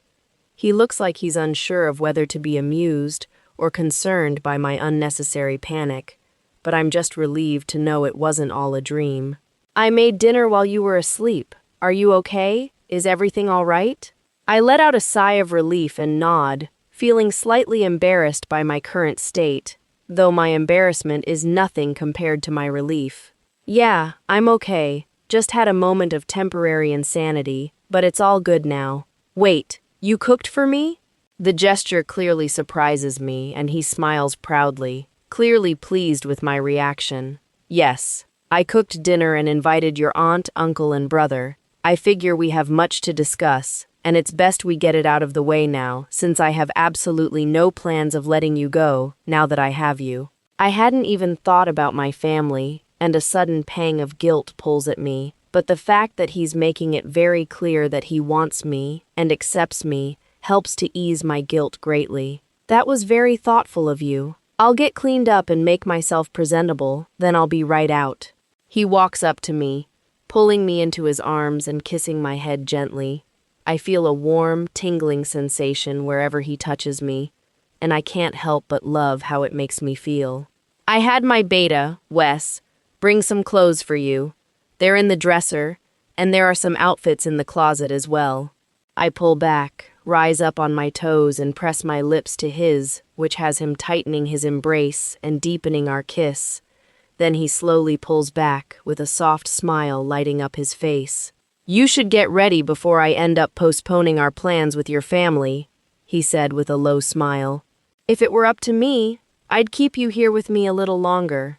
You've become very important to me, more than I expected. His words made my face heat up, and I quickly looked away as he left the room. Once he was gone, I went to shower and changed into jeans and one of his t-shirts, tying it at the side before heading out to find him. I reach the end of the hall and can hear voices coming from a room on the other side of the foyer, so I follow them to find my brother, aunt, and uncle sitting on a black leather sofa right across from Tristan, who's sitting alone on the love seat. Tristan, of course, is the first to notice me, likely having known I was coming before I even left our room. That was a lot faster than I expected. Come, sit with me so we can all go over some things. He smirks at me, causing my cheeks to redden. The others look over, and as soon as he sees me, Liam rushes to me and pulls me into a hug. What are you doing still staying in the guest room at the Alpha's house? Do you realize what the rest of the pack is going to think? I thought you were going back to Aunt Avery's after you saw your friend. Liam whisper yells into my ear, clearly forgetting that everyone in the house is a wolf and can very easily hear every word he whispers. Well, that's a funny story, actually. I'm not actually staying in the guest room. Liam steps back, his hands still on my shoulders as he studies me with a curious expression. Yes, everyone please sit, and we'll gladly explain everything. Liam reluctantly returns to his seat, and they all watch with eager expressions as I slowly make my way to sit beside Tristan. Their eyes are focusing on our every move, and all of their eyes widen in unison when Tristan takes my hand in his, lacing his fingers with mine. No fucking way. Are you serious? You're with the Alpha? How, why, when did this happen? Liam fumbles out with his jaw hanging open. My aunt smacks his arm, but he doesn't even seem to notice. I watch as his eyes move up when I sweep my hair off my shoulder, his gaze stopping on the mating mark on my neck, which brings an instant smile to his face. I've known for quite some time that Omara was my mate. I've dreamt of her since I was a child, and the day you brought her to my house for dinner, I had no doubt that she was the one. I felt the pull instantly, but I recalled our discussion about her having suffered a great deal, so I didn't dare to push her. After she told me of the reason for her coming here, I knew I had to wait until she and Kira were ready. His eyes meet mine, and I feel the love radiating from him. She needed time to heal, and I needed to give her time to realize that I wouldn't hurt her. She owned me without even realizing it, and I would have waited a lifetime if it had come down to it. She's more than worth the wait. He squeezes my hand gently, but the loving look he's giving me only intensifies tenfold. Omara, sweetheart, are you happy? My aunt asks with a soft tone. Her need to worry is warring with her desire to be happy for me. Honestly, yes. He's right, though. If he had come to me when I first arrived, I would have rejected him just out of a need to protect myself. I'd be lying if I said that part of me isn't still scared shitless. But I truly feel that he's honestly worth the risk that I'm taking by opening myself to him. My aunt smiles widely and places both hands over her heart, barely containing the loud screech we all know she wants so desperately to let out. If you're happy, we're happy for you.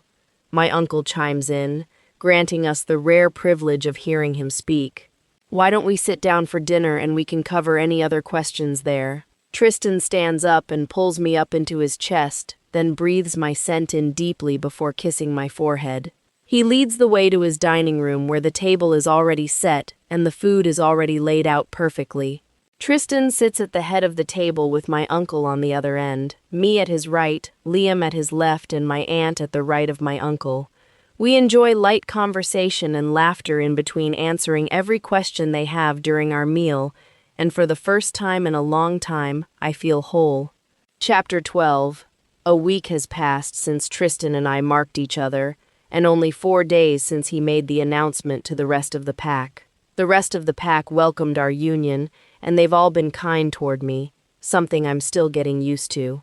Thanks to Liam, my parents found out I found my second chance mate and have announced that the Alpha and Beta of the Whitecrest pack will be traveling with them to come out and meet my mate. Not at all an unusual thing for them, but something I wish was not part of our pack's tradition.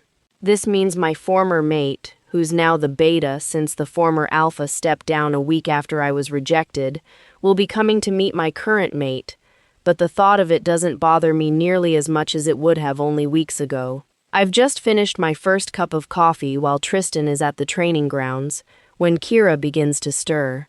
I haven't had time to let her run this week because Tristan and I have been completely consumed by one another. Can we please go today? I know you've been cooped up all week, and I truly am sorry. I'll link Tristan and let him know that we'll be taking a run. She howls in excitement, and I can't hold back my chuckle. I open a link to Tristan, immediately being hit with waves of excitement. It seems training is going well. I am going to let Kira go for a run. I should be back by the time you're done with training. Be careful. You should take one of the guards. I'll be fine. I don't need to be babysat. I feel his frustration, but I've been independent my entire life, and not even the mate bond will change that. I clean my coffee cup, strip off my clothes, then step outside and let Kira break free. I watch as she tears through the trees and leaps over rocks and branches with the forest bed crunching beneath her feet. We run several miles and the scent of the pack is barely detectable from this distance. Kira slowly walks through the trees and toward the clearing with the clear pool of water. She walks to the edge of the crystal-clear water and lowers herself down to lie beside it. The breeze is soothing and draws in the scent of pine and wet soil. I feel the energy pulsing around us like a heartbeat, but a sudden shift in the energy and a scent in the air send Kira onto high alert. I recognize the scent with ease. Rot and decay swirls with the afternoon breeze. I try to open a link to Tristan. I try to warn him, but there's no response. At this moment, I can only hope he can feel my fear and Kira's rage. I tell her to run, but she clings tightly to the memory of Blaine lying helpless on the ground. They could hurt our people. We can't run. We have to fight. Kira, something isn't right. We need to go. No! I will not run. We will not. I'm beginning to panic as I'm forced to watch from the background, knowing she won't give in. The scent is flooding our senses as the beast gets closer, and we hear a loud, menacing growl come from the tree line ahead of us, just before the dark brown wolf emerges. His fur is matted and covered in foliage, making me realize that this creature is more beast than man now. 2 more wolves step out of the shadows, then 2 more. Thankfully, Kira realizes we're severely outnumbered. She bolts in the other direction, tearing through the trees and leaping over rocks while dodging branches.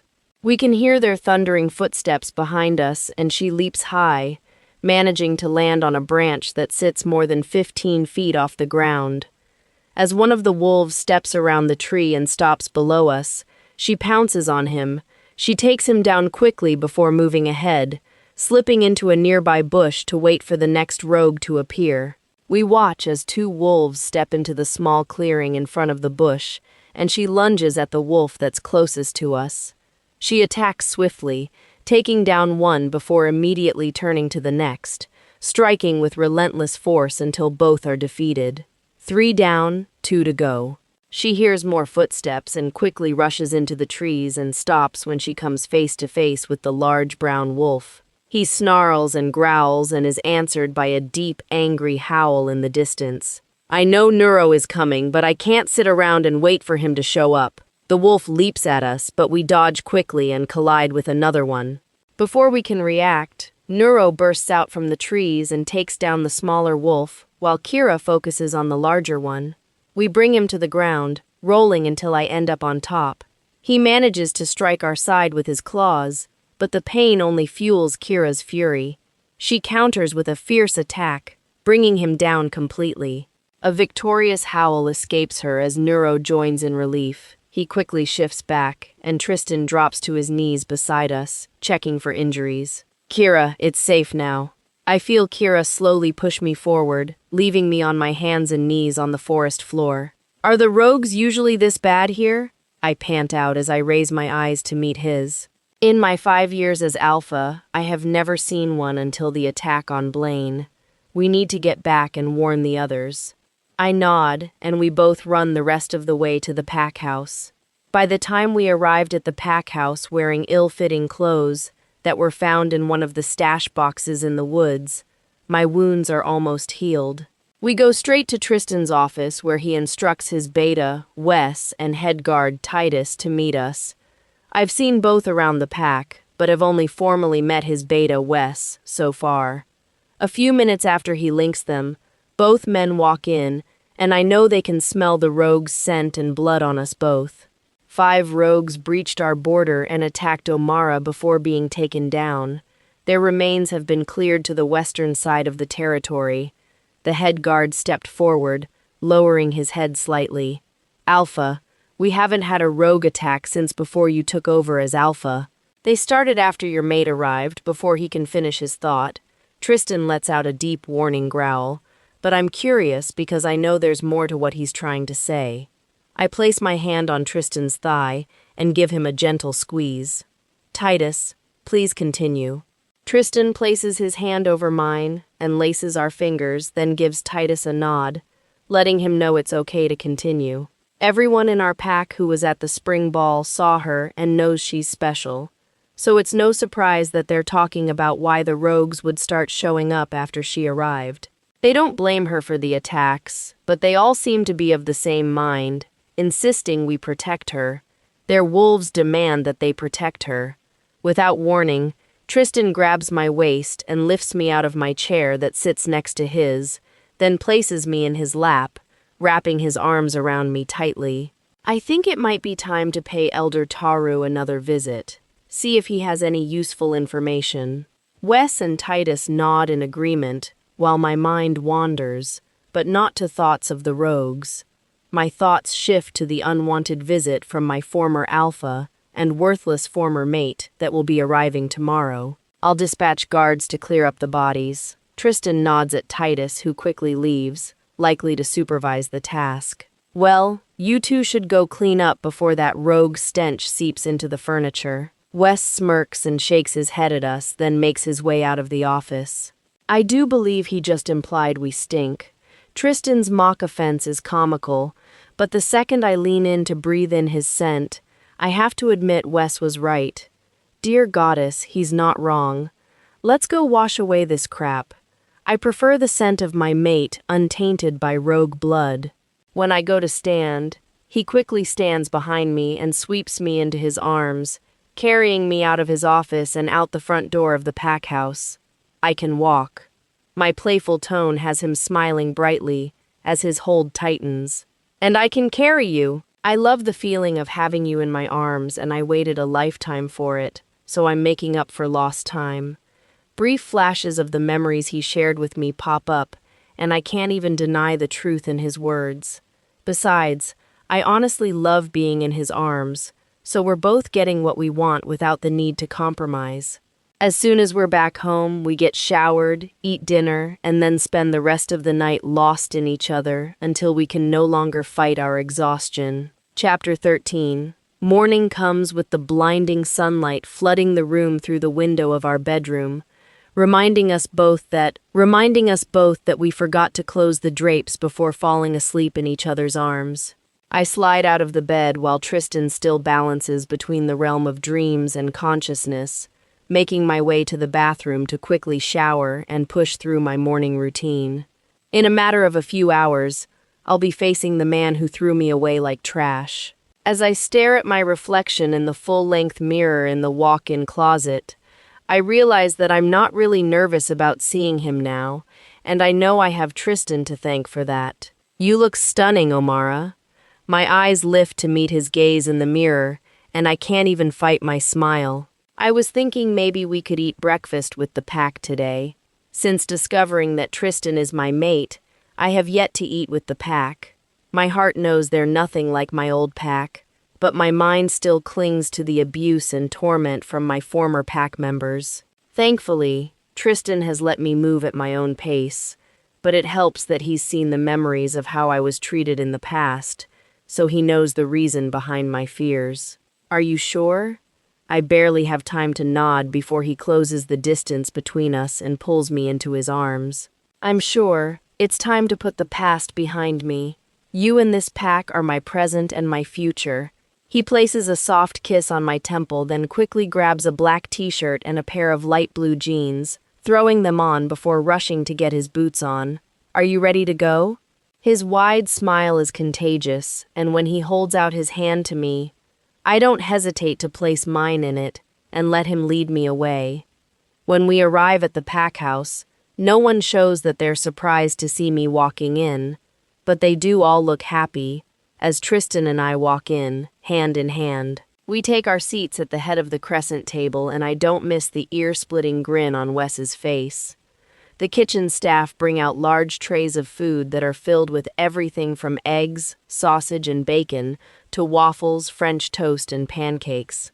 Tristan surprises me by taking the empty plate in front of me and placing eggs, 2 sausage links, 2 strips of bacon, and a piece of French toast on it, before setting it in front of me.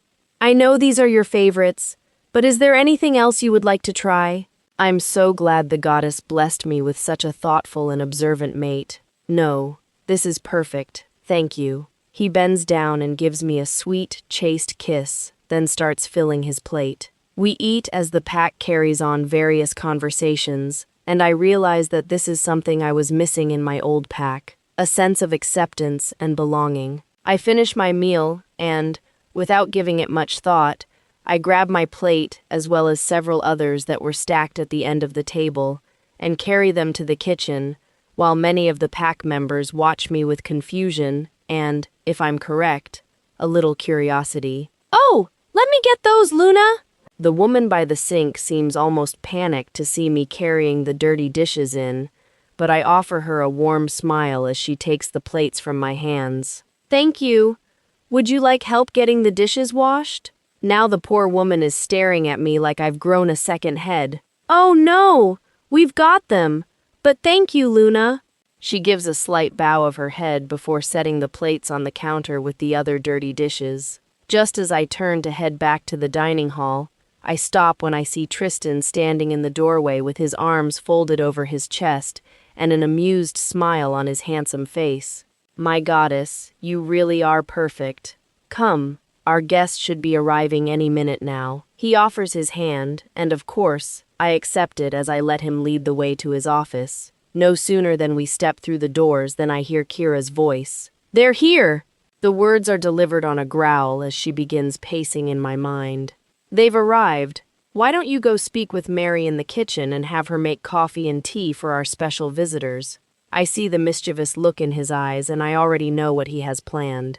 Liam told my parents I found my second chance mate, but he never told them who my mate is. Tristan intends to have a little fun, and I'm more than happy to help him. I do as he asked, but before Mary even finishes brewing the coffee, I can already smell Kyle's scent. Unlike before, where his scent would bring me unbearable heartache and fill me with longing, now it only irritates my senses. After a few minutes, Mary hands me the tray, and I thank her before heading back toward the office where the door is already open. Ah, thank you, Omara. I haven't even made it through the door when Tristan brings the room's attention to me, and I'm not at all surprised to see that not only did Alpha Andros bring his beta, Kyle, but also Kyle's chosen mate, Nina, who sits in the chair beside him while my parents stand at Andros's side. I see the taunting looks of amusement Kyle and Nina send my way as I make my way to the coffee table by the couch in the sitting area, setting the tray down gently while fighting the urge to smile. You're welcome, Tristan. I see the looks of shock and hear even my parents gasp in shock at how informally I addressed the Alpha. You dare disrespect Alpha Tristan when you're a guest in his pack? Alpha Andros looks enraged while Kyle is smirking, likely anticipating the punishment he's so sure will come. Oh, you all are here to meet my new mate. I can tell that my lack of acknowledgement of his scolding infuriates him, almost as much as my excitement does. I pity the poor creature who gets stuck with such a disrespectful and unworthy mate. Kyle's voice is dripping with disgust, while Tristan lets out a warning growl that has all their attention snapping in his direction, while I catch my dad sending a subtle glare in Kyle's direction. Yet neither he nor my mom speak to my defense. Well, allow me to introduce you to that poor creature. Mom, Dad, Alpha Andros, Kyle, Nina, meet my mate, Alpha Tristan. I walk over and he opens his arms for me, letting me settle into his lap before he wraps his arms tightly around me. Your mate is the Alpha? Tristan raises his hand and moves my hair out of the way, revealing my mate Mark, and I move the collar of his shirt to reveal his, but take it a step further by placing a kiss on his mark, which has him releasing a growl of satisfaction, which has Alpha Andros choking back whatever words he had planned to follow up with. I really must thank your beta, Alpha Andros. Were it not for him, I wouldn't have been gifted this wonderful creature. I assure you that if he had known how amazing she is, he would have thought twice about trading her in for someone so inferior in every way. His loss was not only my gain, but it has already been a great benefit to my entire pack. She's fought off rogues not once, but twice in her time here. She's put herself in harm's way to save members of my pack, of our pack, and proven herself to be an amazing Luna before even being sworn in. One thing that's been made clear since the moment I met her, she was born to be a Luna, and being stuck as your beta's mate would have been a waste of her spectacular talents. Before any of them can provide a response, I feel the pack link open, and the frantic voice of Titus breaks through. Rogues, Eastern Border, at least 20. I know I shouldn't be hearing the pack link because, until my Luna ceremony, I'm not technically a member of the pack. I don't let myself dwell on that detail, though. There's no time for it. I practically leap out of Tristan's lap and lock eyes with my mother and father, who've both remained silent this entire time. Both of you get to Aunt Avery's. Alpha, Kyle, Nina, I suggest you remain in the pack house where it's safe. Wouldn't want you breaking a nail. Tristan doesn't argue with me, only proceeds to follow me out of the pack house, where I immediately shift before my feet even touch the grass. Tristan follows suit, but unfortunately, so do Andros and Kyle. Chapter 14. Kira picks up the scent of the rogues right away and heads straight for them, reaching them much sooner than I had expected, which means they made it much closer to the pack house than they should have, which has Kira feeling enraged. We need to find the one leading them. Look for the largest wolf, and he'll probably be watching the fight rather than participating in it.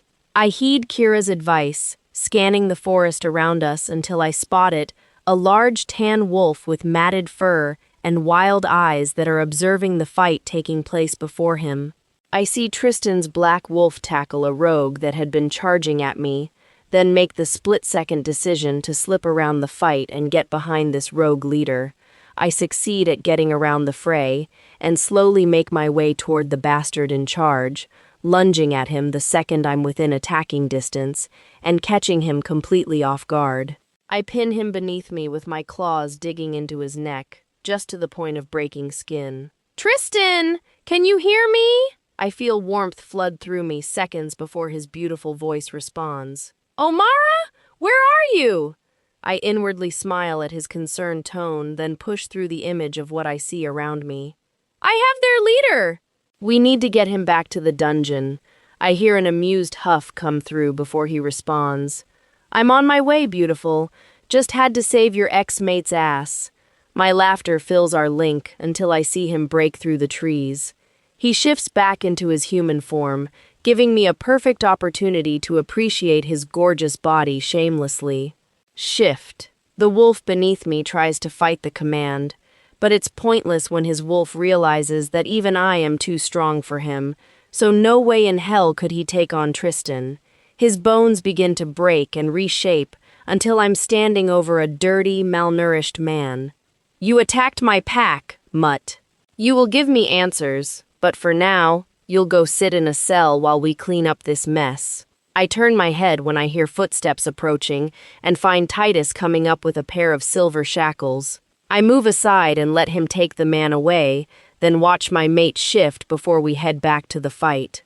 As we reach the area that's stained red with blood, I see a few rogues still fighting, but it's the gray rogue sneaking around the trees toward Kyle that catches my attention. I rush forward, leaping over Kyle and onto the rogue, my jaws wrapping around its throat as I jerk my head to the side as we tumble to the ground, snapping his neck. Holy shit, I thank you. I look up at Kyle, who's shifted into his far from impressive human form. I know he doesn't know who just saved him because I never did show him my wolf, but that's about to change. I watch as Kira steps back and lets me come forward, both of us enjoying the look of shock that takes over him. "You're welcome." I felt Tristan's arms wrap around me as he pulled me close, holding me firmly against him. His warmth surrounded me completely, steady and comforting, settling deep into my chest. "Do you wish to question your prisoner, or would you like me to?" His warm breath fans across my neck, heating me in a whole new way that isn't necessarily appropriate in our current setting, and there's no way Kyle and Andros, who now stands beside him, don't smell my arousal. "I'd like to question him, but I'd like for you to be there with me." He leaned in and pressed a brief kiss to my mark, and a familiar surge of energy passed through me, grounding me even more in the bond between us. The goddess herself couldn't keep me away. Suddenly, Blaine is running up to us, holding out a large t-shirt to me and a pair of shorts to Tristan. "Thought you might like to cover up so you aren't being ogled by the unworthy." He shoots a scolding glare at Kyle, who's definitely staring too intently for a mated wolf. I pull the shirt over my head, then give Blaine an amused look when the damn thing hangs to my knees. It's a dress. Tristan bursts out laughing while Blaine tries to hide his own laughter, but quickly fails. "Blame your mate since it's his shirt." I lift the fabric to my nose and breathe in the scent of my mate deeply, no longer caring if the damn thing hangs to my knees or the damn ground, just as long as it smells like him. "All right, let's go get cleaned up and then we'll deal with the interrogation. Alpha Andros, perhaps you would like to see my Luna in action?" Tristan's confidence in me is enough to melt away any insecurities I feel being around Kyle and Andros. "You're letting her conduct an interrogation?" Tristan looks amused by the question, but I know better. I can feel his anger through our bond, so I step in front of him and wrap my arms around his waist, then place a kiss on his bare chest, right over his heart. His green eyes look down at me, and a soft smile curves his full lips. I am. "Perhaps you'll learn something from her." He swept me into his arms and carried me back toward our house without hesitation. He didn't stop until we reached our room, only pausing to turn on the shower and adjust the water. He set me down gently and stepped away as we both prepared to freshen up. A moment later, we moved into the warm spray together, the tension of the day slowly easing as we stood close beneath the water. "You were incredible out there, Omara. Every time I think you couldn't possibly be more amazing, you prove me wrong." His words are filled with conviction and reach deep into my heart. For a moment, we simply look at each other, everything around us fading into the background as the bond between us feels stronger than ever. Eventually, we gather ourselves and head back to the pack house, making our way to the main floor's sitting room, where Andros and Kyle are already waiting, with less than amused expressions. "I assume you both are ready?" It's an unnecessary question since they're both staring at us with cold glares, but Tristan seems intent on making them as miserable as possible, and I have no plans to stop him. They follow us to the stone building on the east side of the pack house, then down the stone steps to the dungeon. The rogue is chained in the last cell on the right side, and we all stop just outside the cell door. "Ah, I see you missed me? His raspy voice is as unsettling as the wicked grin on his filthy face. But Kira urges me to see beyond the mask of filth and false bravado.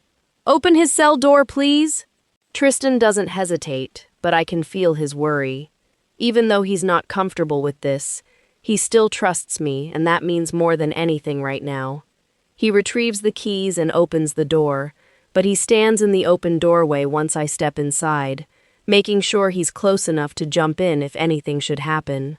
What a weak alpha you must be if you're allowing your mate to handle your dirty work. He taunts Tristan, but my eyes remain locked on his. My mate is supporting me in my choice to speak with you. There is nothing weak about him, and if you keep pushing your luck, he'll be more than happy to prove that to you. Now, why have the rogues been attacking this pack? His eyes quickly shift to meet my gaze, narrowing slightly as Kira pushes forward. No doubt her teal eyes are shining in the darkened room. I'm not telling you a damn thing, bitch! I let Kira take control, our claws extending and teeth elongating, but we don't fully shift, though the next time we speak, there's no denying the voice that leaves us is hers. You can tell me willingly, or I can force the answer from you. Perhaps losing your ability to connect with your wolf will make you talk. His eyes widen slightly, almost imperceptibly. You're no witch, so that's impossible. I feel our lips curl into a sinister grin, one that surely leaves our razor-sharp teeth on full display. Is it? I am God-touched, so perhaps we should test my abilities. Kira raises our hand, slowly reaching for his forehead, which has him panicking and speaking before we even get within an inch of his flesh. Okay! Fuck! It's one of the elders on the council. I don't know his name, just that he's old and smaller than an alpha should be. He offered to save our people, to bring us into a strong pack so we'll be safe. I have a mate and pups to protect. We can see the truth in his eyes, but there's more that he's left out. Whether intentional or not, we need to know everything. What reason does he have to send you here? Why this pack? This time I see the fear in his eyes, and I know what his answer will be before he speaks it, though part of me really hopes I'm wrong. Chapter 15. Before the rogue even speaks, I can feel it in my bones that I'm right about what his answer will be, and I know Tristan can feel my tension through our bond, but I don't know how to calm myself as I prepare for the rogue to turn our worlds upside down. We were to kill Alpha Tristan's mate. He told us she was going to be a problem and he wanted us to eliminate her. We didn't know you were blessed, and we damn well didn't know you're one of the Moonborn. We were just trying to ensure the safety of our families. Kira seems to perk up at the mention of the Moonborn, seemingly sensing something familiar in the name, though even she seems lost as to why. It seems I'm the last of my kind. He nods his head, but his expression is a somber one. Yes, I believe you are. Maybe that has something to do with his interest in you. I don't know. I glance back at Tristan, who has a mess of emotions tearing through him. I have an idea, but I need you to trust me. The second my voice reaches his mind, his green eyes meet mine, and his expression softens. I have a feeling he knows what my idea is, but he doesn't give anything away. I trust you. Do what you feel is right, Luna. I turn to face the rogue, deciding to follow his advice and trust the decision my heart is telling me to make. What's your name? The rogue looks at me with a furrowed brow. Ryan. Kira steps back, giving me full control. Ryan, what if we offered you and your family a place in our pack? We could extend the same offer to the others traveling with you as long as they submit themselves to questioning from me and my mate. We can help you, but only those of you who will earn your place here. We won't be able to help those who are too far gone. His face lights up, and he looks to Tristan for confirmation, and I know he nods in agreement. We would be forever in your debt. We never wished to hurt anyone. Some of those that died today were fighting because the councilman has their mates and pups held captive. They've killed many already. A few of the others were lucky enough to join me when I took my mate and pups, hiding them away where the councilman can't find them, but many weren't so lucky. Many thought they could defend their families on their own. This news infuriates me, and Kira shares my rage over hearing of our council's tactics. We will send a group of our fighters with you to retrieve your family and anyone who wishes to seek sanctuary within our pack. They'll be required to earn their place here just as our other members do. If they choose to come here, they will be sworn into the pack and will have a place here and all the protection and benefits that come with it. Ryan bows as far as the chains will allow, tears streaming down his face. Thank you, oh goddess, thank you. I hear Tristan link Titus, and moments later, the beast of a wolf walks in, ready to take on a task he never asked for, all because he trusts Tristan and I to make the right choice here. Titus, this is Ryan. We're sending you and a group of fighters to retrieve his family and any others who wish to join us. Ryan will be the peacekeeper between you and the others. Please treat them with the same respect you show our pack members. Titus agrees without hesitation and quickly removes Ryan's shackles, then leads him up to one of the guest cabins to shower, and he even links one of the packhouse staff to get him clean clothes and shoes, though they'll spend much of the journey in wolf form, no doubt. So, rogues attack you and you show them mercy? They were sent here to kill you. The mongrel said it himself. And you invite him to live among your people? I turn to face Andros, ignoring my mate's angry growl. I won't punish him for the circumstances he had no control over. Unlike your beta, who mated me then rejected me, this rogue was not setting out to hurt me out of malice. He did so to protect those he loves. I spared your beta who wasn't worthy of being saved, so why wouldn't I save Ryan? Judging by the look on Andros's face, he wasn't aware of what lengths his beta had gone to in his attempt to break me. You mated her when you had no intention of marking her? Kyle sends an angry glare my way, then returns his gaze to his alpha. It wasn't until we were bound that I realized she wasn't the one meant for me. I couldn't stay with someone I couldn't truly accept as my equal, and I knew we simply weren't compatible. I can feel how angry this entire conversation is making Tristan, so I place my hands on his chest and slide them up around his neck, drawing his attention to me and away from the pathetic males in the dungeon with us. I assume the failure to be satisfied was strictly on your part, Kyle. Trust me when I say that my mate is very good at satisfying my every need. Also, it seems I need to remind you that it's the very wolf you thought to be weak who saved your worthless life earlier. He bends his head down and gives me a toe-curling kiss to drive his point home. And trust when I say, he can prove this point all day, every day, and I won't complain. We should go check the warriors, assess injuries, and prepare them for our new pack members. Tristan smiles down at me, then kisses my forehead before lacing his fingers with mine and leading me out of the dungeon with Andros and Kyle following behind us in a tense silence. We almost reach the pack house when I see one of the fighters limping toward us, wincing with each painful step. Luke, you should be at the infirmary. Tristan's deep voice makes the fighter, Luke, stop in his tracks. Doc has his hands full at the moment, so I was going to head to my cabin and clean it up myself.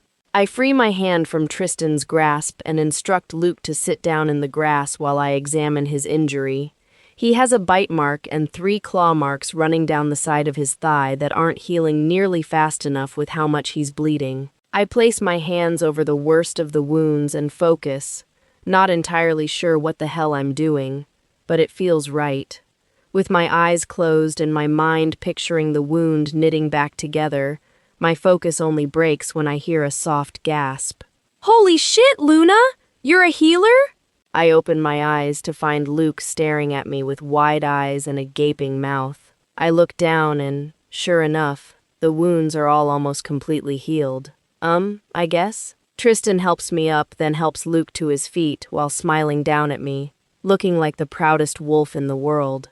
Like I keep telling you, amazing. His words are whispered in my ear, but I know the others heard him. I catch the furious glare that Andros gives Kyle, likely realizing the gift that Kyle threw away.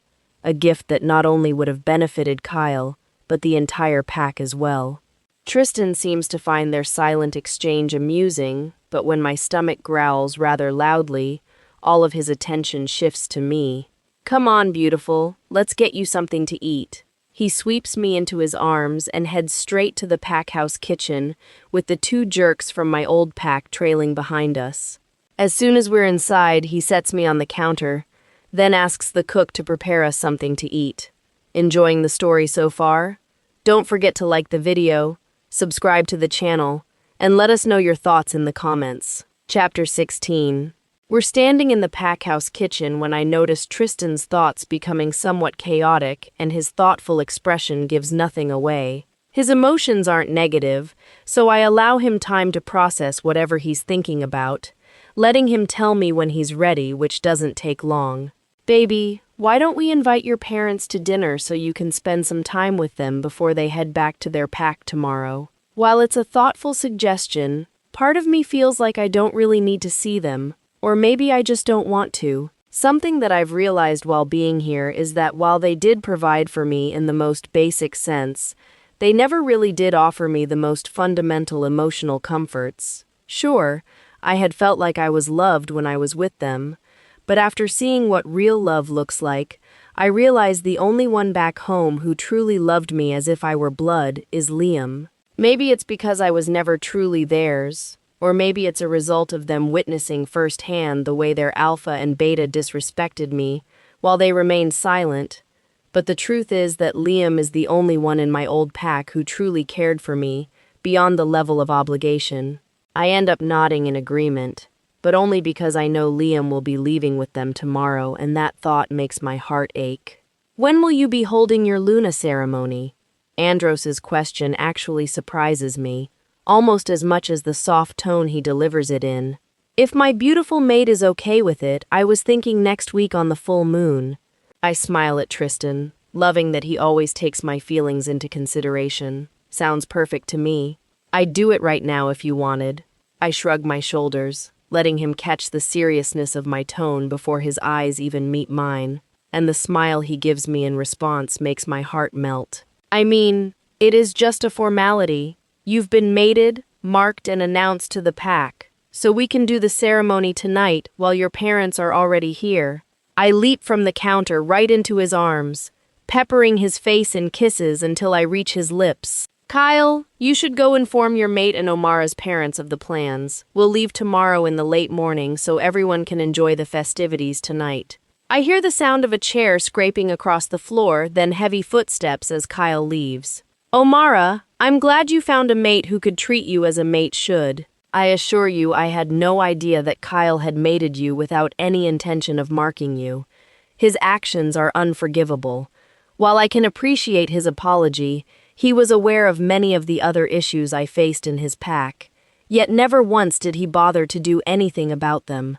Rather than dwell on the past, I allow myself to let it go, unwilling to taint my happiness now with the darkness of my past. It was awful and, yes, unforgivable, but I'm happy now, and I'm surrounded by a pack that loves and respects me. I believe the goddess needed me to suffer as I did, so I could truly appreciate what she had in store for me. Everything I went through brought me to this moment right now. It brought me home.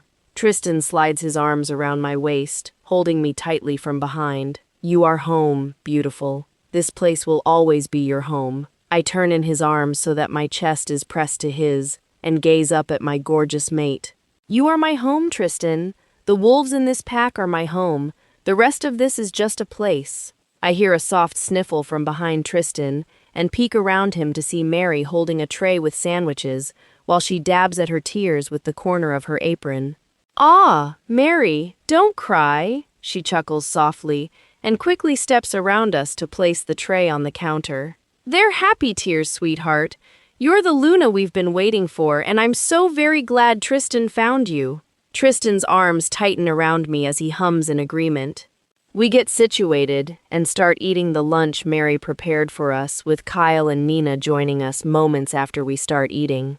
By the time we finish, several pack members are already getting the backyard set up for the ceremony that's going to be more of a pack barbecue, with a brief ceremony to swear me in before we all sit down and eat. Tristan takes me to our cabin to get ready while the pack finishes up the preparations.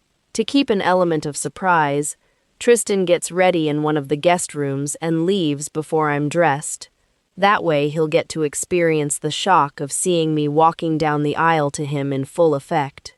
Tristan doesn't know that Blaine had picked up a dress for my Luna ceremony right after finding out Tristan was my second chance mate. So even though this is an informal ceremony, I put on the dress that was in the back of the closet.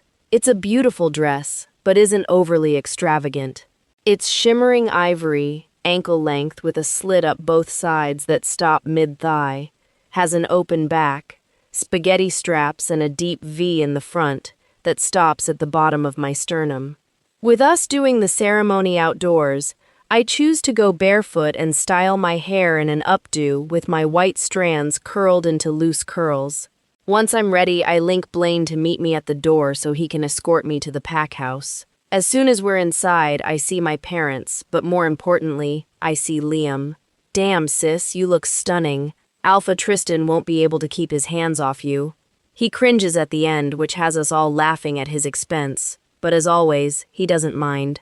With Luna ceremonies, the Luna walks the aisle alone. But I haven't done much in life the traditional way so far and don't plan to start now. Mom, Dad, Liam, Blaine, will you all walk me down the aisle? My mom and dad seem unsure, but Liam and Blaine agree without question. Omara, this isn't like a human wedding. The future Luna walks the aisle alone. I fight the urge to roll my eyes at my mother.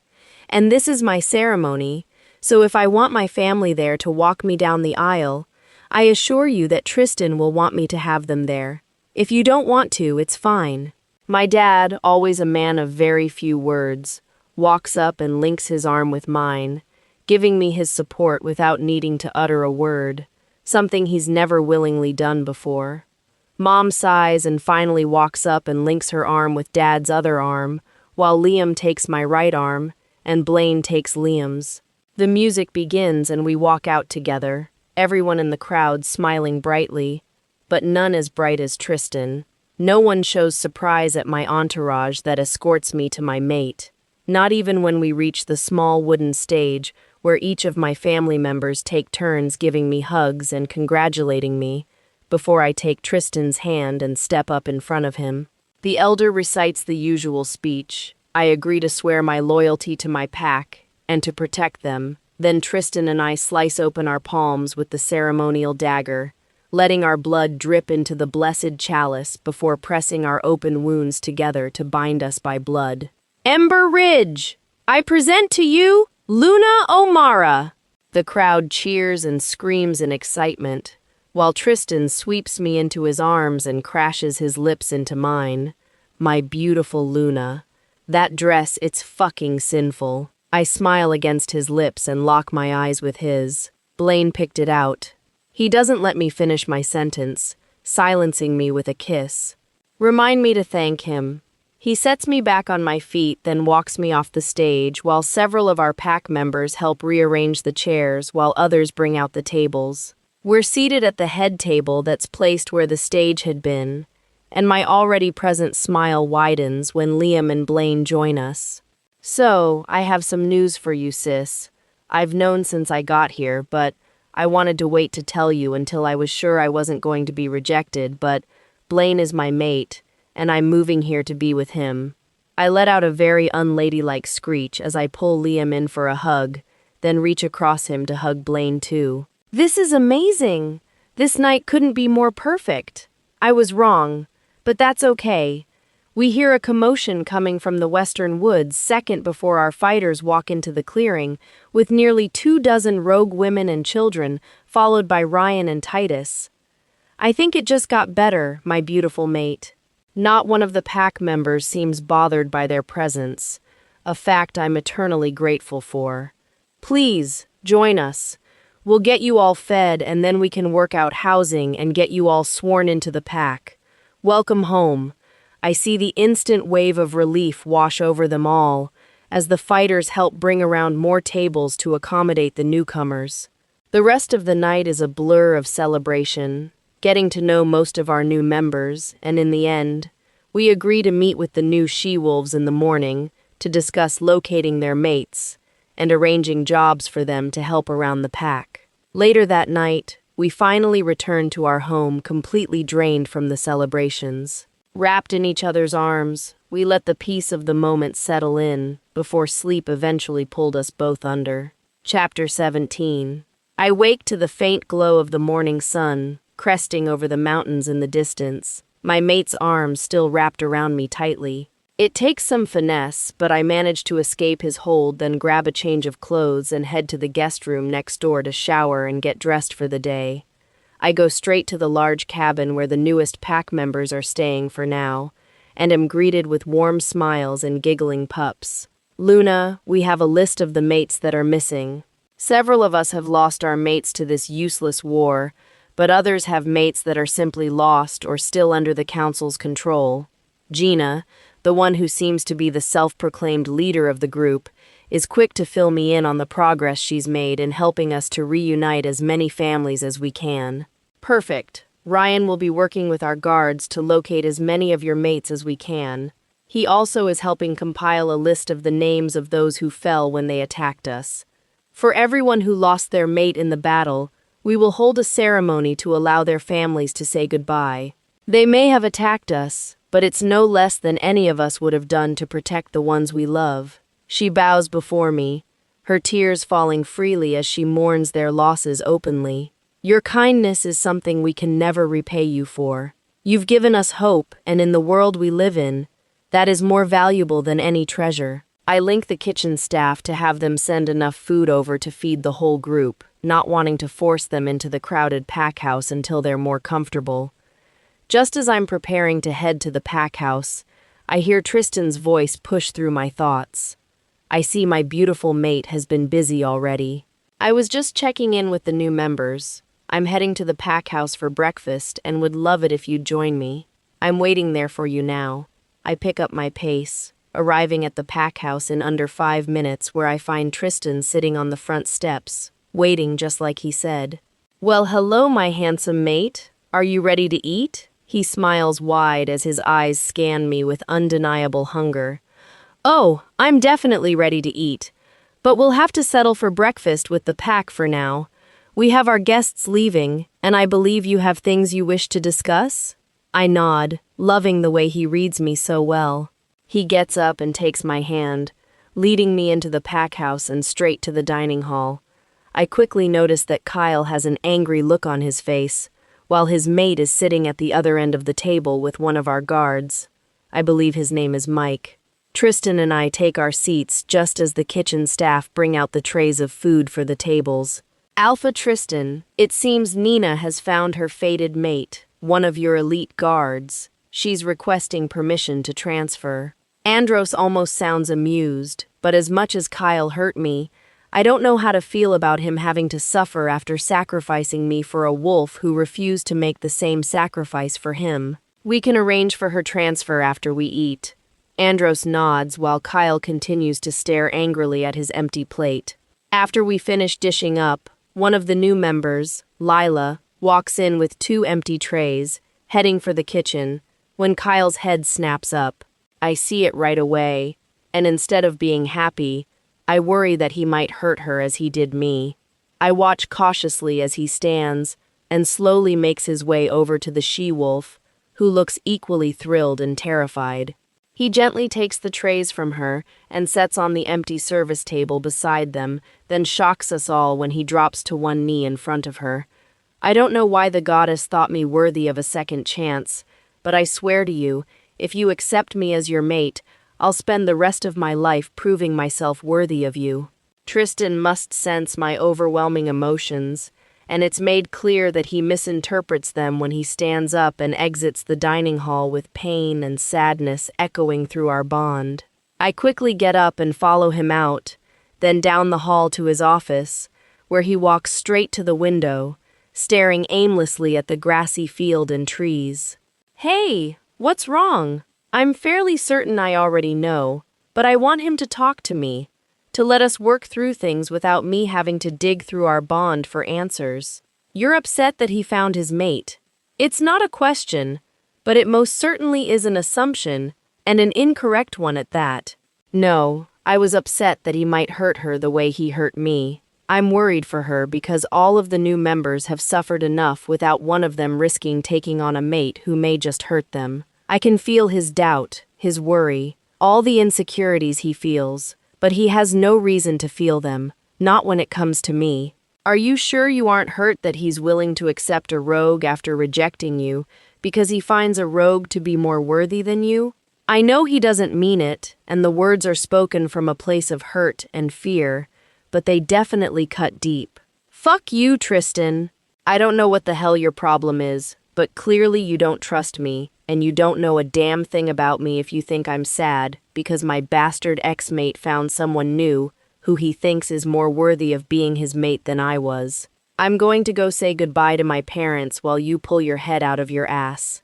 I turn and storm out of his office, slamming the door closed behind me and throwing up a block so he can't reach out to me until he's calmed down, until we've both calmed down. Saying my goodbyes is not as painful as I thought it would be, but I think it's because Liam is staying behind, so I know I have someone here to lean on. As soon as they leave, I decide to take a walk to clear my mind. I make it to the clearing with the clear pond and take a seat on a rock at the water's edge. I don't know why this place brings me peace, but I instantly feel my emotions calming. I smell him long before I hear him, and while my anger over our argument has faded, the hurt still remains. Omara, I'm so fucking sorry. I was completely out of line and I should never have spoken to you that way. I honestly don't know what to say, so I remain silent, simply pulling my knees to my chest and wrapping my arms tightly around them. Please forgive me. I know I don't deserve it, but I'm begging you, please. He's now standing so close that I can feel the warmth of his body beside me. I followed you so I could talk to you, and you chose to be a prick. You chose to hurt me. I don't know why those are the words I chose, but saying I forgive him seems dishonest, because the hurt hasn't lessened after his apology. I know, and I was a complete asshole. I was so damn wrong, and you didn't deserve to be the target of my fear. I know you don't feel anything for him, but my jealous, foolish ass was acting like a damn child. I really am sorry, Omara. I lower the block on our connection, deciding that letting him feel the pain he caused is easier than trying to explain it. Within seconds, he's dropped to his knees beside me, his eyes glistening with unshed tears as I finally meet his gaze. You hurt me, Tristan. You treated me like crap, like you don't trust me, and then you threw in my face the fact that a piece of shit like Kyle decided I was unworthy of being his mate. If I'm unworthy of him, then how the hell could I ever be worthy of you? Saying what's been going through my mind since I walked away from him has tears flowing freely down my cheeks, and I can feel the guilt, sorrow, and regret he's feeling, because he knows he's the cause of my broken state. That's where you're wrong, Omara. I only proved that I'm not worthy of you. I'm so sorry. Please, don't cry. I swear to you I'll do better. I reacted out of fear, and that has nothing to do with you, but I'll do better. I'll do anything, just please forgive me. The second his first tear slips free, I know I'm done for. Chapter 18. I turn my body, then slide into his lap, wrapping my arms around his neck while his wrap tightly around my waist, pulling me impossibly closer to him. With all the emotions flowing between us, I need this closeness to ease the pain and sadness. I need him. I forgive you. My words are barely a whisper in the afternoon breeze, but he hears them. I knew he would. Thank you. Thank you for everything amazing that you've brought to my life. I love you, Omara. As soon as the words leave his lips, he pulls back and looks me in the eye. I worry he may have said them out loud as an emotional reaction to our current situation, but then, I love you. Goddess, how I love you. I never thought I'd ever be so lucky, but you're so much more than I could ever have hoped for. I love you. He further emphasizes his point with a mind-numbing kiss that leaves my head spinning until he rests his forehead against mine, allowing me to catch my breath. I love you too. He takes a deep, fortifying breath, dragging in my scent as his eyes glow with the golden flecks that let me know Neuro is standing at the forefront. My Luna, my queen, will never doubt you again. The guilt amplifies. So I let Kira come forward, helping to push our love through the bond to soothe both our man and our beast, our mate.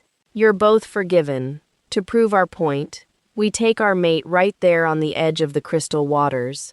After sealing our forgiveness with the most intimate moment, we head back to our house to shower and prepare to meet with Ryan and the mates of the rogues. We meet in the conference room, a necessary evil since there are so many wolves present for our discussion. We have a list of 9 rogue mates that are still living and need to be returned home to their families. I'm fairly certain that I know where we can find them, and by now, some might know their mates have been moved. We need to reach them before they try to attack. They're likely assuming the councilman has taken their mates and pups. I nod in agreement with Ryan, and Tristan takes my hand in his, squeezing it in a silent show of support while continuing to allow me to lead this mission. All right, we can send a group of 20 warriors with you to retrieve them, as well as send picture evidence of their mates and pups being safe. We need to make this as quick as possible, because I have a feeling that the council will be doubling their efforts soon enough. We need to get them back here, now.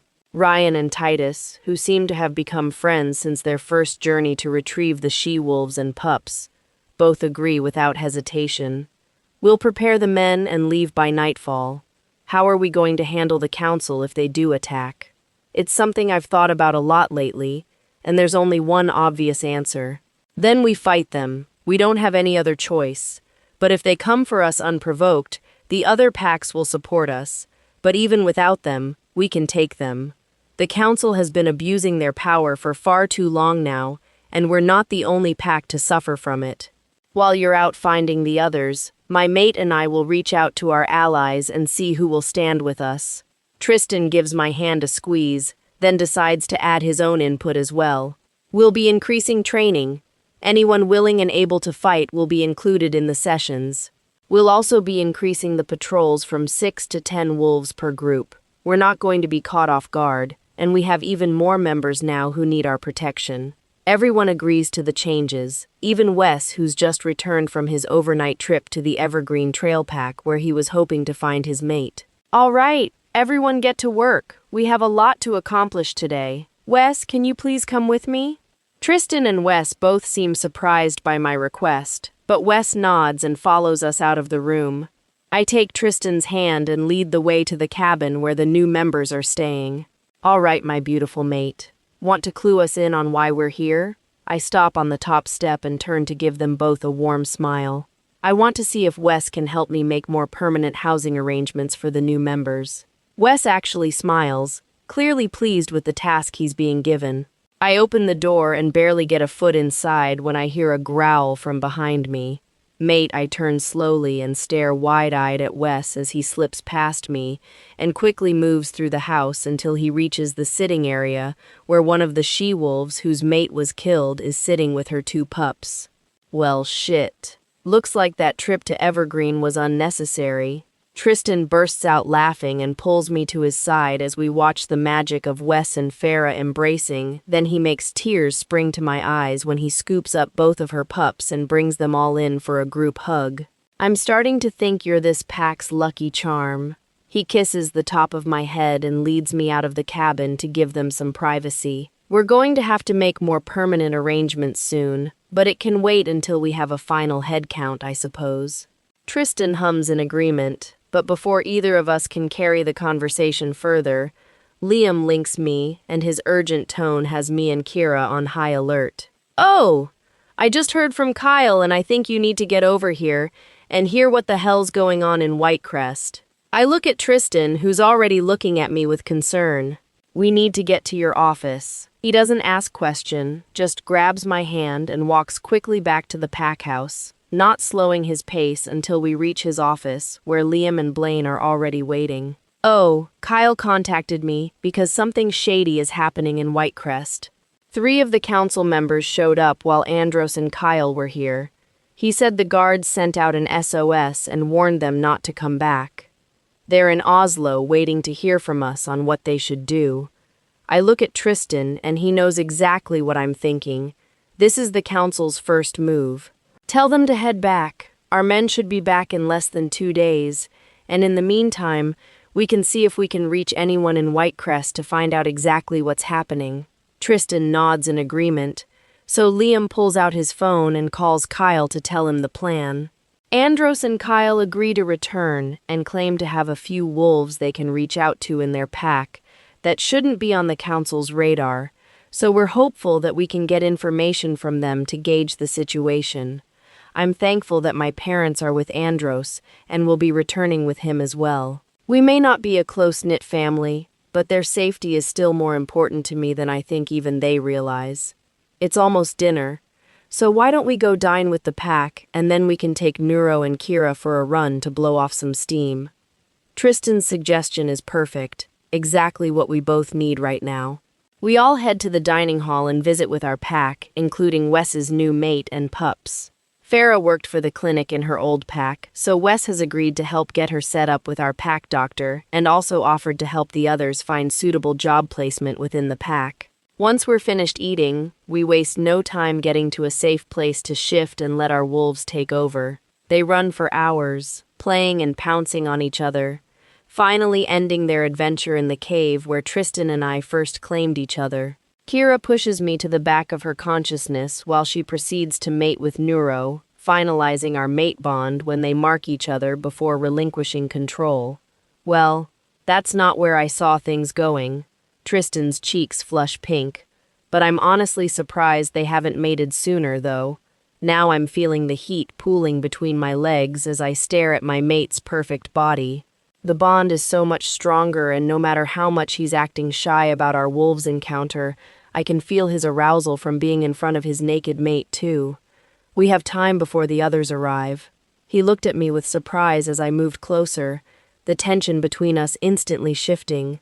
I climbed into his lap, wrapping my arms around his neck, letting the bond between us flare with warmth and need. I pressed my forehead against his, our breathing unsteady as the moment between us deepened into something intimate and consuming. "Oh, you wicked woman! Don't tease me, love." I give his mark another lick, then press my lips to his ear and whisper the challenge that's guaranteed to shatter his restraint. "And if I do," I whispered it against him, testing the edge of his restraint. The next moment, everything between us shifted in a rush of emotion and intensity, and we lost ourselves completely in each other. The world around us faded as the bond between us burned brighter than ever, leaving only us and the overwhelming force of what we felt. With every powerful thrust, my back scrapes along the stone floor, but the stinging pain only adds to the intensity of the moment, leaving me clawing at his back and moaning loudly. His lips crash into mine, the kiss full of fierce hunger and passion, bringing the pace to a more slow and purposeful rhythm. His thrusts are slow and deep, as his eyes lock with mine, and one hand cups my cheek, his thumb gently stroking the heated flesh there. "I love you, Omara," he pants out each word, punctuating each one with a deep thrust, the final one sending me over the edge and coming undone beneath him. He thrusts 3 more times before howling out his own release and collapsing against me. "I love you too." His hot breath warms my neck for several minutes before he begins trailing kisses from my neck to my jaw, and then finally reaching my lips. "You're my world, Omara. My sun, moon, and stars." My heart skips a beat, his declaration touching me to my very core. "And you are mine." We should head back before the others get here. I'd like to shower with my mate before we have to deal with the disaster that surely awaits us. Unfortunately, he knows I'm right. Neither of us are under any illusion that the council went to Whitecrest for anything other than to further their unholy agenda. Sounds like the only way to prepare for such an unpleasant meeting. He places one last soft kiss on my lips, then stands up and offers me his hand. We return to our clothes, then carry them back to our house and head inside to shower and change. Chapter 19. It's just past 9 when Liam links me to tell me the others have arrived. The moment of truth is finally here. Part of me is worried about how bad the situation is back at Whitecrest, but the other part of me is trying to focus on the next step, what we'll need to prepare to do, what we must be prepared to lose, to help the pack that had never treated me like I was one of them. I tell Liam we'll be there after we get dressed, then Tristan and I head to the pack house and go straight to his office where the others are waiting. Has there been any news from Whitecrest? Tristan jumps straight to the point, but I know it's because he's not only anxious to know, but he's also tired as hell after a long and emotionally intense night together that left both of us completely drained. My guard reached out just before we arrived back here. The council has my gamma and the head guard locked in the cells. They brought back up. The Mirror Coast pack sent roughly 30 guards with them. They're standing guard throughout the pack, which makes it difficult to reach out to any of my higher rank members. The Mirror Coast pack is a pack of mercenaries, fighters for hire who have no moral compass, and they can be swayed by money or resources that can be sold to make money.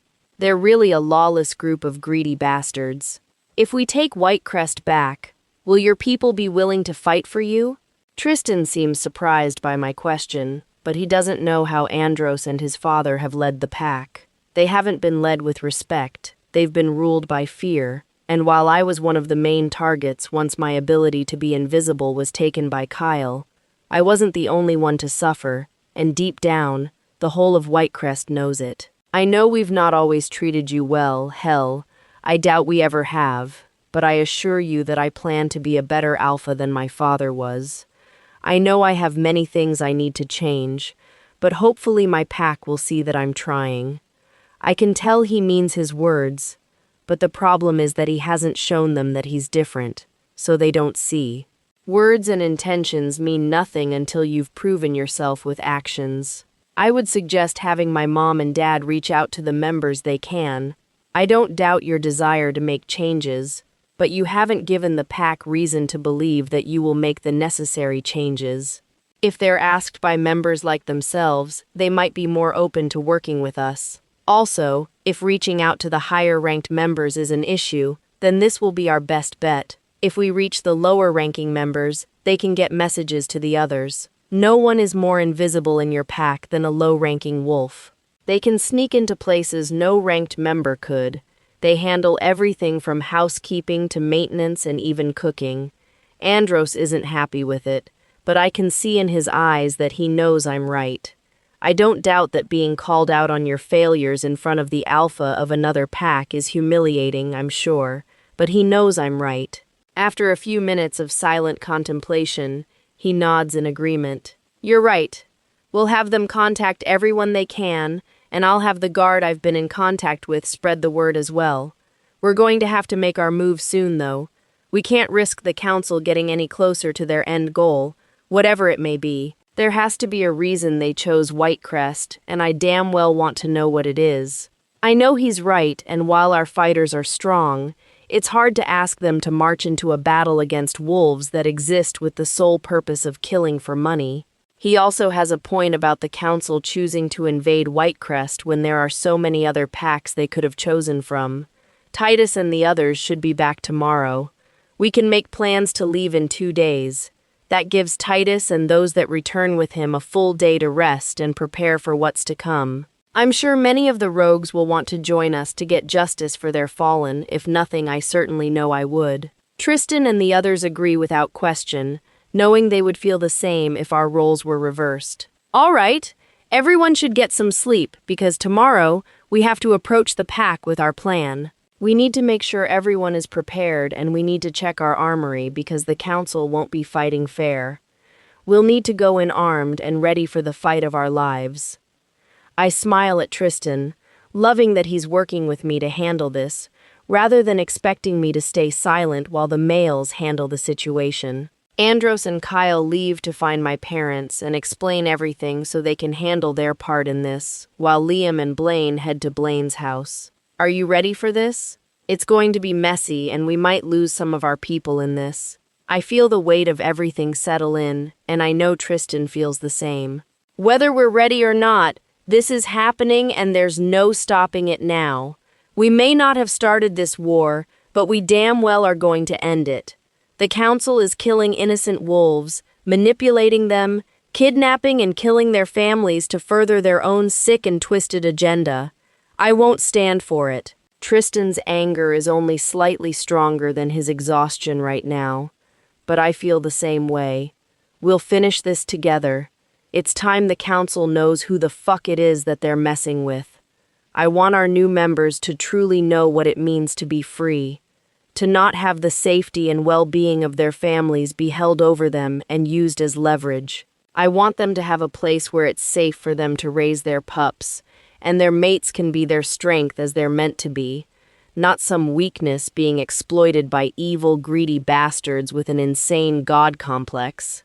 He pulls me into his chest, and we both take a moment to calm each other with our combined sense, letting the mate bond work its magic. You're an amazing Luna, Omara. We're doing this together, and we're going to make the council regret ever fucking with us. Come on, let's go get some sleep. With our plan for tomorrow in place, Tristan and I head home to get some much-needed and well-deserved rest. Chapter 20. I wake to an undeniable heaviness settled into everything around me. Even the air feels heavier, as the universe seems to hold its breath in anticipation of what's to come. As I roll to my side of the bed to get up, a strong arm wraps around me and pulls me back against a firm chest, offering a small amount of comfort, even though I can feel his emotions through the bond, and they mirror my own. Neither of us are looking forward to asking our pack members to risk their lives and loved ones for a war brought on by the greed of others. Take a shower with me before we head out to face the day? The way he asks makes it clear he needs me as much as I need him in this moment. So I nod and get up, following him into our luxurious bathroom. We share a slow, intimate moment together, focused more on our bond and connection than anything else, letting the comfort between us ease the weight of what's ahead. Once we're cleaned and dressed, we walk hand in hand to the pack house to eat breakfast with our pack, enjoying one last moment of normalcy before we drop the bomb that will send everything into a tailspin. My parents, Andros, Kyle, Liam, and Blaine all sit near us, all of them looking as somber as Tristan and I feel. We need to talk before you two address the pack. I stare at my mom, noticing the seriousness of her expression, and give her a stiff nod before pretending to eat the breakfast I truly don't even want. When the others are finished, we head to Tristan's office to figure out the next step before we break the news to the pack. All right, who wants to go first?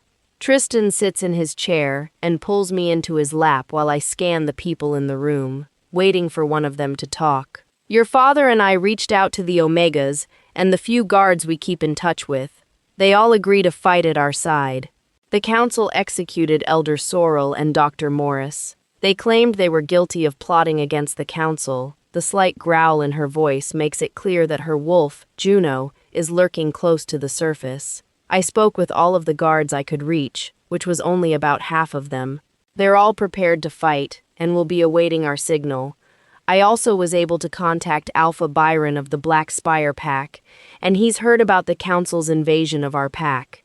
He's willing to fight at our side and pledges 100 of his guards to aid us. I'm impressed with the effort Andros is putting into saving the pack from the council, and I can tell Tristan feels the same. I reached out to my former pack, and Alpha Orion said, and I quote, "We're not taking the council down without him. He pledges 80 warriors to the cause." I give Blaine a smile of approval, knowing it must have been hard for him to reach out to his old pack, but he seems well and truly over his rejection thanks to Liam. It sounds like we have the numbers we need to make this a walk in the park, but the council has a lot of packs still under their thumb. Liam isn't wrong and we all know it. Tristan, can you ask Elder Taru to call the office line so we can speak with him? I can tell he's curious, but part of that is likely due to the intensity of my determination shining through our bond. Moments later, the phone rings and he puts the call through on speaker. I assume our Luna has questions? You assume correctly. Hello, Elder Taru. I won't bother explaining the situation we suddenly found ourselves in, because I have a feeling you already know. What I would like to know is what you know about the reason the council is making a move now. They've had all this time, a lot of it where the pack was weaker and would have been easier to take on, so why now? Oh, child, the council isn't after the pack, they're after you. News has spread of the god-touched, and they seek to end the one who can destroy the empire of lies that they've spent over a century creating. With your family residing in Whiterun, they likely believed they could use them to lure you out. From the research I've done, it seems that when you were born, your birth mother had a witch cast an enchantment on you that would hide you from the council until such time that you were mated. She likely knew that she couldn't hide you forever, and that the council must be stopped, but I believe she wasn't strong enough to do it herself. She surely knew you would be the savior of our people, so she made sure you would be given the chance to succeed. Once you mated with our alpha, the enchantment broke. It makes sense, and everything I read shows that the others of your line had often sought the aid of witches for enchantments to help hide themselves. How am I meant to be a savior, Taru? I'm unique, I get that. But you said I should have all these enhanced abilities, and I just don't. But you do. Your wolf has been holding back, but I promise you that she's much more than she lets others believe. Even you. When it comes down to saving her people, she won't fail you. Thank you, Taru, I think. May the goddess be with you, Omara. The call disconnects, and I feel everyone's eyes on me. Well, no pressure, right? It's almost comforting to see that everyone in the room looks as lost as I feel right now almost. Hey, you aren't doing this alone. I'm with you, and we have a lot of packs willing to back us. We've got this. I feel Tristan's arms tighten around me as he whispers the words into my ear, his tone firm and not a hint of doubt that he believes this to be true. All right, we need to reach out to as many packs as we can. We can expect that if the council gets wind of what we're about to do, they'll pull in everyone who's loyal to them. It would be amazing if we knew what packs will fight for the council, but we don't, so... Before I can finish, my usually silent father speaks up and quickly proves that there's more to him than meets the eye. Actually, we do know. I've worked with the council for the last 12 years, mostly grunt work. It's why I was always having to travel so much. I can get you a list of all the council's allies, but there aren't nearly as many as you would think. I also think we should reach out to an old friend. Having him back our cause would greatly tip the scales in our favor. Liam! My mom and I all stare slack-jawed at the fact that not only has he spoken more in the last 3 minutes than he generally does in a month, but it seems that none of us were aware that he worked for the council. Okay, who's this old friend? A mischievous grin tugs up his lip before he says the last thing any of us would have expected to hear. I'm sure you've all heard of Lord Darius. He aided Queen Cora in their battle against the council nearly 70 years ago. He knows Liam and I have heard about him because he used to tell us the story of the great battle between the hybrid queen and the supernatural councils. He not only helped take on the Shifter Council, but the Council of the Covens as well. You mean the Vampire Lord? Andros looks to be either shocked or disgusted, but I'm completely intrigued by the idea, honestly. I assume you know how to reach him? My dad nods and Tristan places a kiss by my ear. I told you, we've got this. We decide to take a break to get lunch while my dad contacts Darius, and we wait for the others to return. As we all sit in the dining hall, I scan the group of people, some of whom I would never have imagined fighting alongside, and can't help but smile. Tristan holds my hand as I take it all in. Wes sits with Farah and her 2 pups, looking like the perfect, happy family. Nina sits with her mate, Mike, both looking absolutely thrilled. Kyle sits with his mate, Lila, doting on her and feeding her pieces of roast beef like a loving mate. Liam and Blaine sit beside each other, both smiling and laughing. Even Andros, who has yet to find his mate, seems to be soaking in the joy around him. "You're happy!" Tristan's breath warms my ear as he leans in to speak to only me. I am. I mean, this is one unlikely group of allies, but it fits. We fit all of us. Hell, even the idea of working with the Vampire Lord feels strangely right. He hums in agreement, then kisses my shoulder. It does, doesn't it? I push away my half-eaten plate of food, then lean into Tristan's shoulder, loving how his arm wraps around me without him even thinking about it, almost like his body acts on instinct. Then comes the link we've been waiting for. The others have returned. Tristan and I excuse ourselves while he instructs Titus to bring the others to the cabin where their mates are staying, so we can go through the questioning and swear them in before we make the pack announcement. Enjoying the story so far? Don't forget to like the video, subscribe to the channel, and let us know your thoughts in the comments. Chapter 21. When we arrived at the cabin, we had 14 new wolves to question, and in the end, all 14 were sworn into the pack. Watching the reunions was bittersweet because 2 of the wolves they brought back were ones whose mates were killed by the council, but their pups were here, and we got to watch the mixture of joy and heartache as they embraced each other.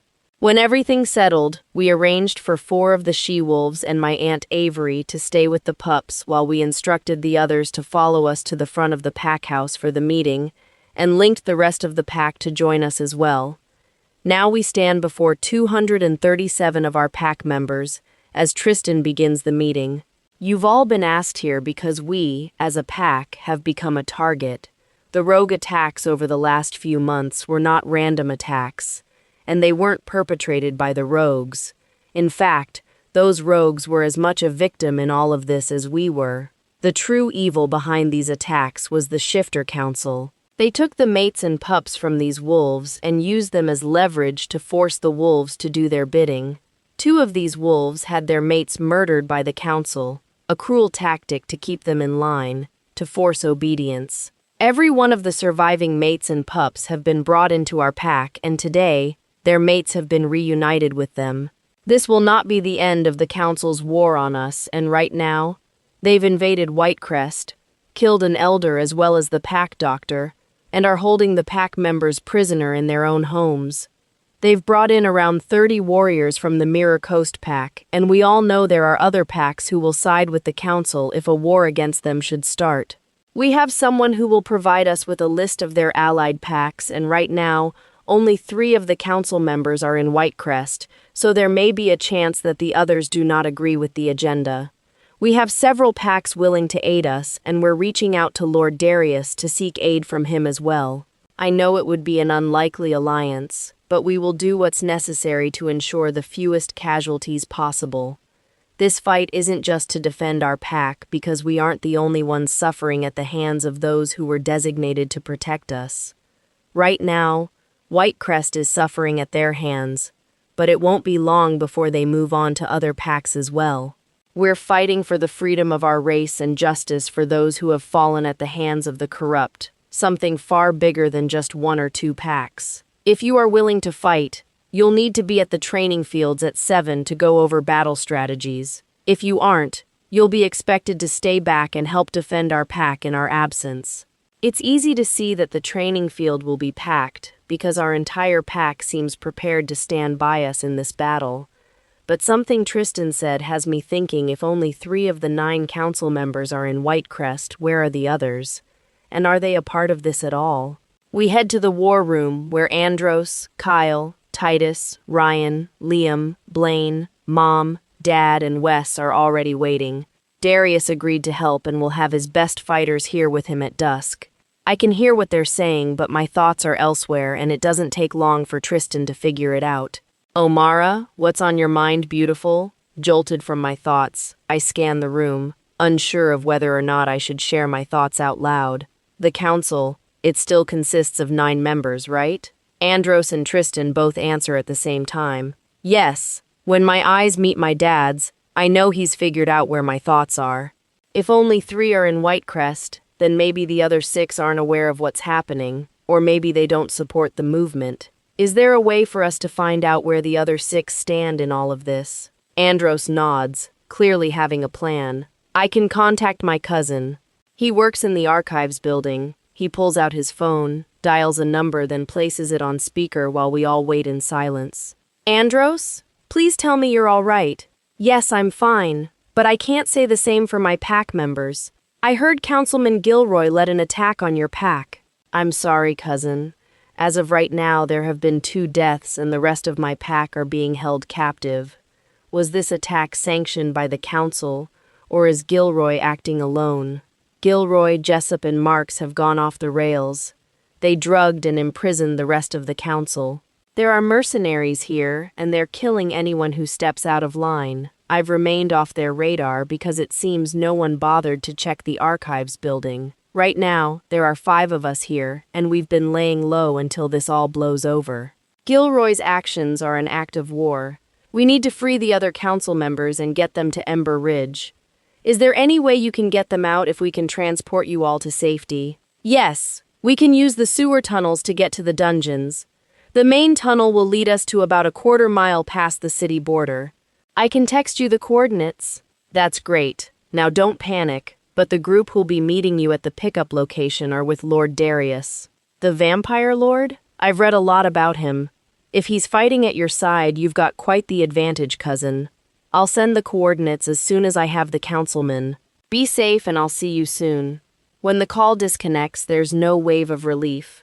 No easing of the tension in the room because the betrayal of 3 councilmen has brought on a war that has already cost too many lives. But we all know the bloodshed is far from over. Darius and his men can get from here to Frostcrest City in mere minutes. So once your cousin is ready, we'll get them out of there. With the help of the 6 loyal councilmen, we might be able to turn the tables with some of the packs that are loyal to the council. Ultimately, I doubt any of them want to face a war, especially not one they stand no chance of winning. Once again, my dad surprises us all with his insight. You're right. For now, go. Spend time with your loved ones until it's time to meet at the training field. Tristan and I remain seated as the others file out of the room until only the 2 of us remain. I hope we can pull this off. I don't want to lose any of our people. The members of our pack, especially the newer ones, have suffered enough. Tristan lifts me out of my chair and pulls me into his lap, one hand gently pressing the side of my head against his chest.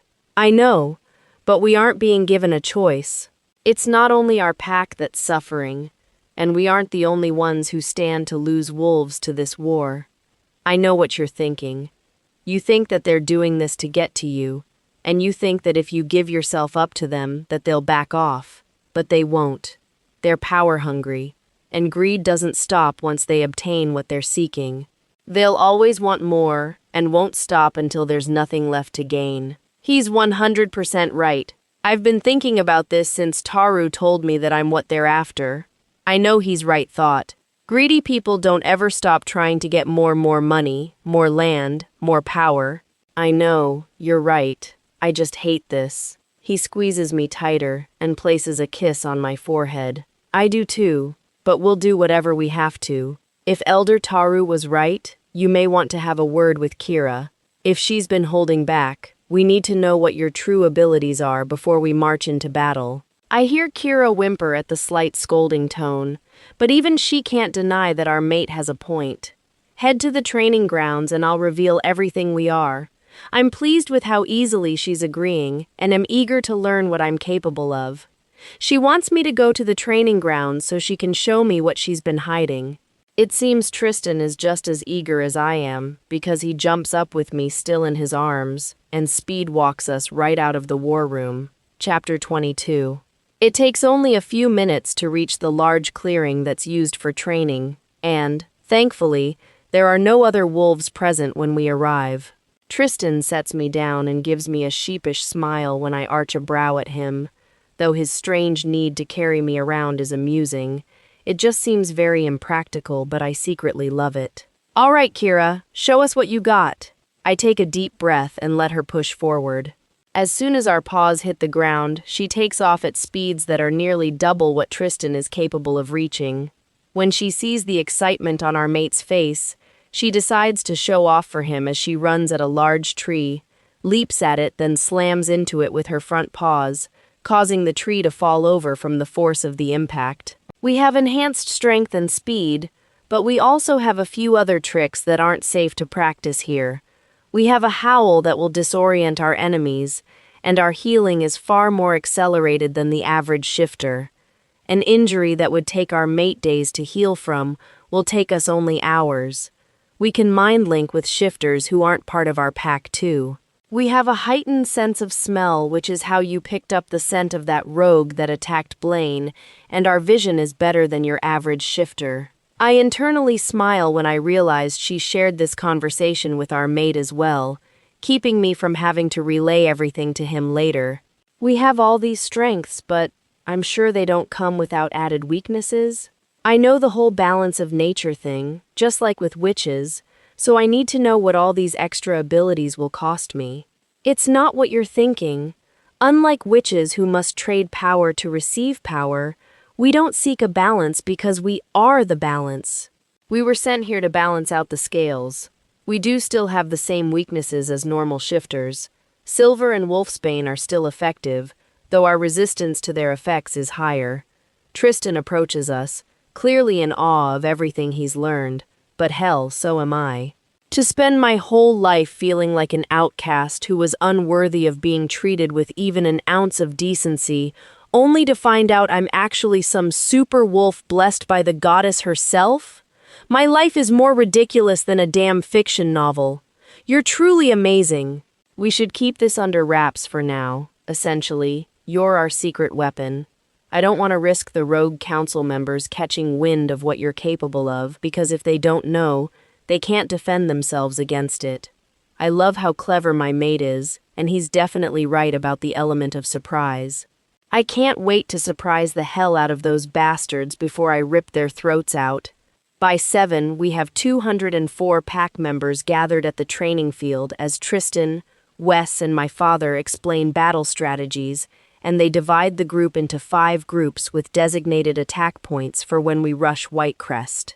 Darius and his vamp squad, as Liam dubbed them, arrive at 7:30 and are here for less than 15 minutes before taking off to the city to retrieve the council members and Andros's cousin, as well as whatever survivors they find. I don't think any of us considered how the vampires would transport the council members back, but them arriving in a black cloud definitely wasn't on my crazy crap bingo card. Along with Andros's cousin, they managed to retrieve 15 others and claim to have inflicted only a few casualties on the intruders to do so. From the moment they arrived, the council went straight to the conference room to begin making calls to their loyal packs, letting them know of the unsanctioned attack on Whitecrest. With the help of Darius and his group, they managed to transport in another 80 wolves, and the council has almost 100 others that will be meeting us at Oslo, the town that sits less than an hour away from the border to the Whitecrest territory. With every one of our fighters shifted, we begin the journey to Oslo, a trip that takes us nearly 10 hours and has us all needing to rest for a while before we meet up with the others who should arrive in approximately 5 hours.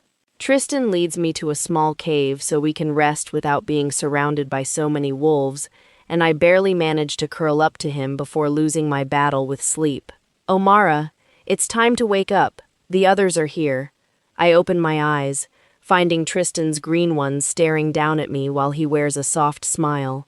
All right, I'm up. Let's go kick some ass so we can go home and sleep in our comfortable bed. He offers me his hand and helps me to my feet, then walks me out of the cave to where we find ourselves surrounded by wolves as far as the eye can see. Omara, we didn't have a chance to meet properly when we arrived. My name is Darius, and I must say it's a true pleasure to meet the Moonborn. Darius is a handsome creature with his tall, lean body, pale skin, long black hair, and his eyes are red with a swirling black mist. He bows before me with flourish, then stands to his full height. It's nice to meet you too. I appreciate you coming to help us. He nods his head, his eerie eyes scanning the large group of wolves surrounding us. The councils all seem to be incapable of keeping themselves out of trouble. I'm truly surprised we've had a little over 70 years of peace. He gives me a bone-chilling smile that flashes his fangs before turning his attention to the group of vampires making their way toward us. They have more than 30 standing guard, but we saw no patrols. If we're going in, we should go now. Darius looks at me for confirmation, which I give with a single nod.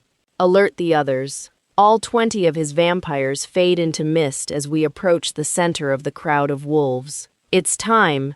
You know your positions. Go!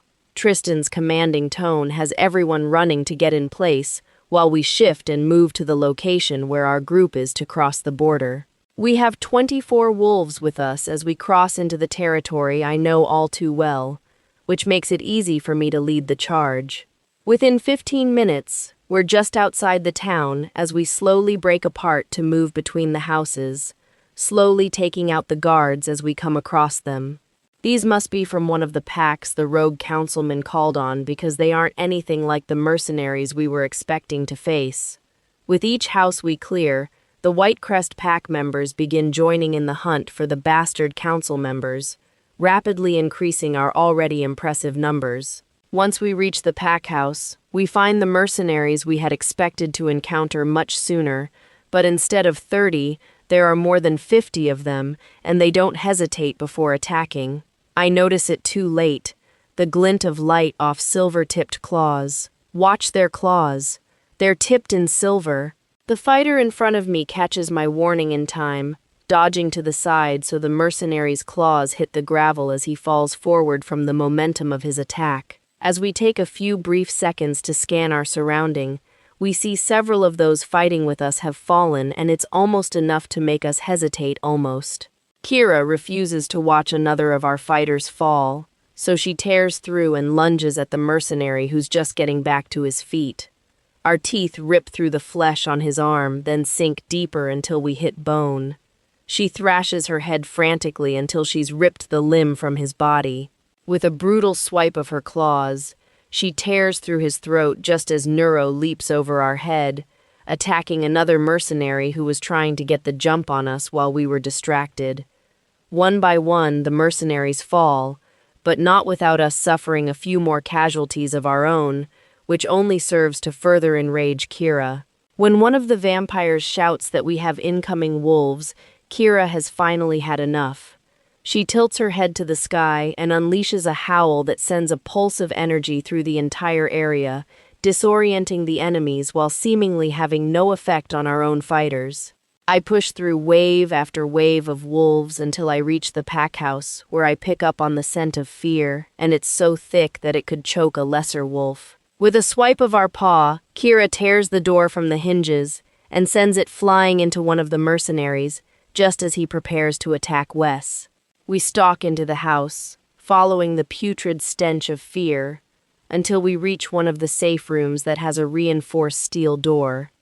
Kira isn't fazed by it, not even a little.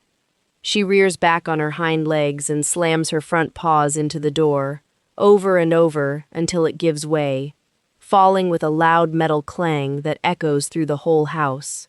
I can hear the war raging on outside as more reinforcements have arrived to fight for the betrayers, but even their noise can't drown out the thundering heartbeats in this room. I feel Neuro approaching, and I can scent Darius not far behind him. Darius uses his inhuman speed to sweep through the room, fastening silver shackles and collars onto all three wolves right before they shift. I believe that should hold them. I'll have my men transport them to the council's dungeon so they can stand trial for their crimes. Once Darius's men have removed the betrayers, Neuro and I rush out of the room, but instead of heading back to the battle, I rush up the stairs to the second-floor balcony that overlooks the field of fighting wolves. I shift and face the battle, ready to end the bloodshed. Enough! Gilroy, Jessup, and Marks have been apprehended. The ones you fight for are gone. Their false promises are not worth bleeding for, and they damn sure aren't worth dying for. The remaining 6 councilmen are alive and well, so unless you want to face an imminent execution, I suggest you return home, bury your dead, and mourn your losses, because staying here is a death sentence you don't want to face.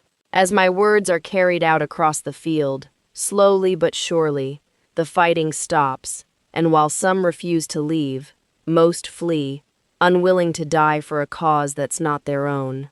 Luna? I look down and see one of our guards, Noah, pointing toward the tree line, where a green fog is rolling in, looking like a cloud of toxic gas.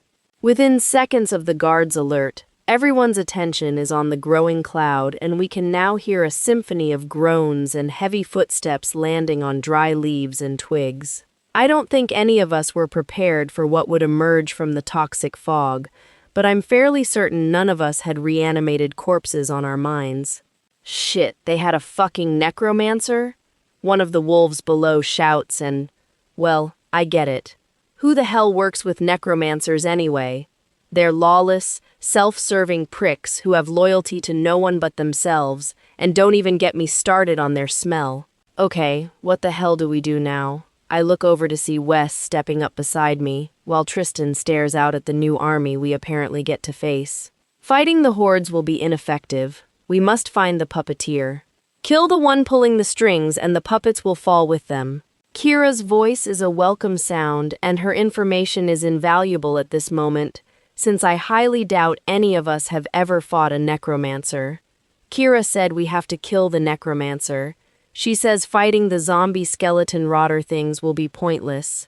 I hear Kira huff out what sounds like a wolfish laugh before she speaks again in an amused tone. I never said zombie, skeleton, or rotter. She huffs out another laugh as she moves closer to the surface to observe the horde that has stopped a little over 100 yards from where our wolves are gathered.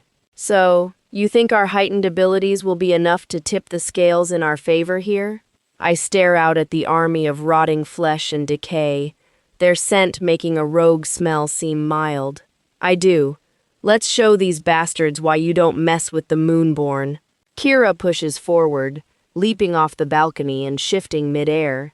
As soon as our paws make contact with the ground, she lets out a howl, a war cry that has our wolves charging into battle, while Tristan links our pack to warn them to seek the necromancer, and I hear Andros shouting the same to the others. As I tear through rotting corpses and skeletal foes, I see glimpses of Darius and his vampires doing their weird vaporizing crap as they pop in and out of view, slaying the undead rotters before returning to mist, only to appear further out to take down more. I catch sight of something, just a brief glimpse of something moving nearly too fast to be spotted in the trees, roughly 80 yards ahead of me.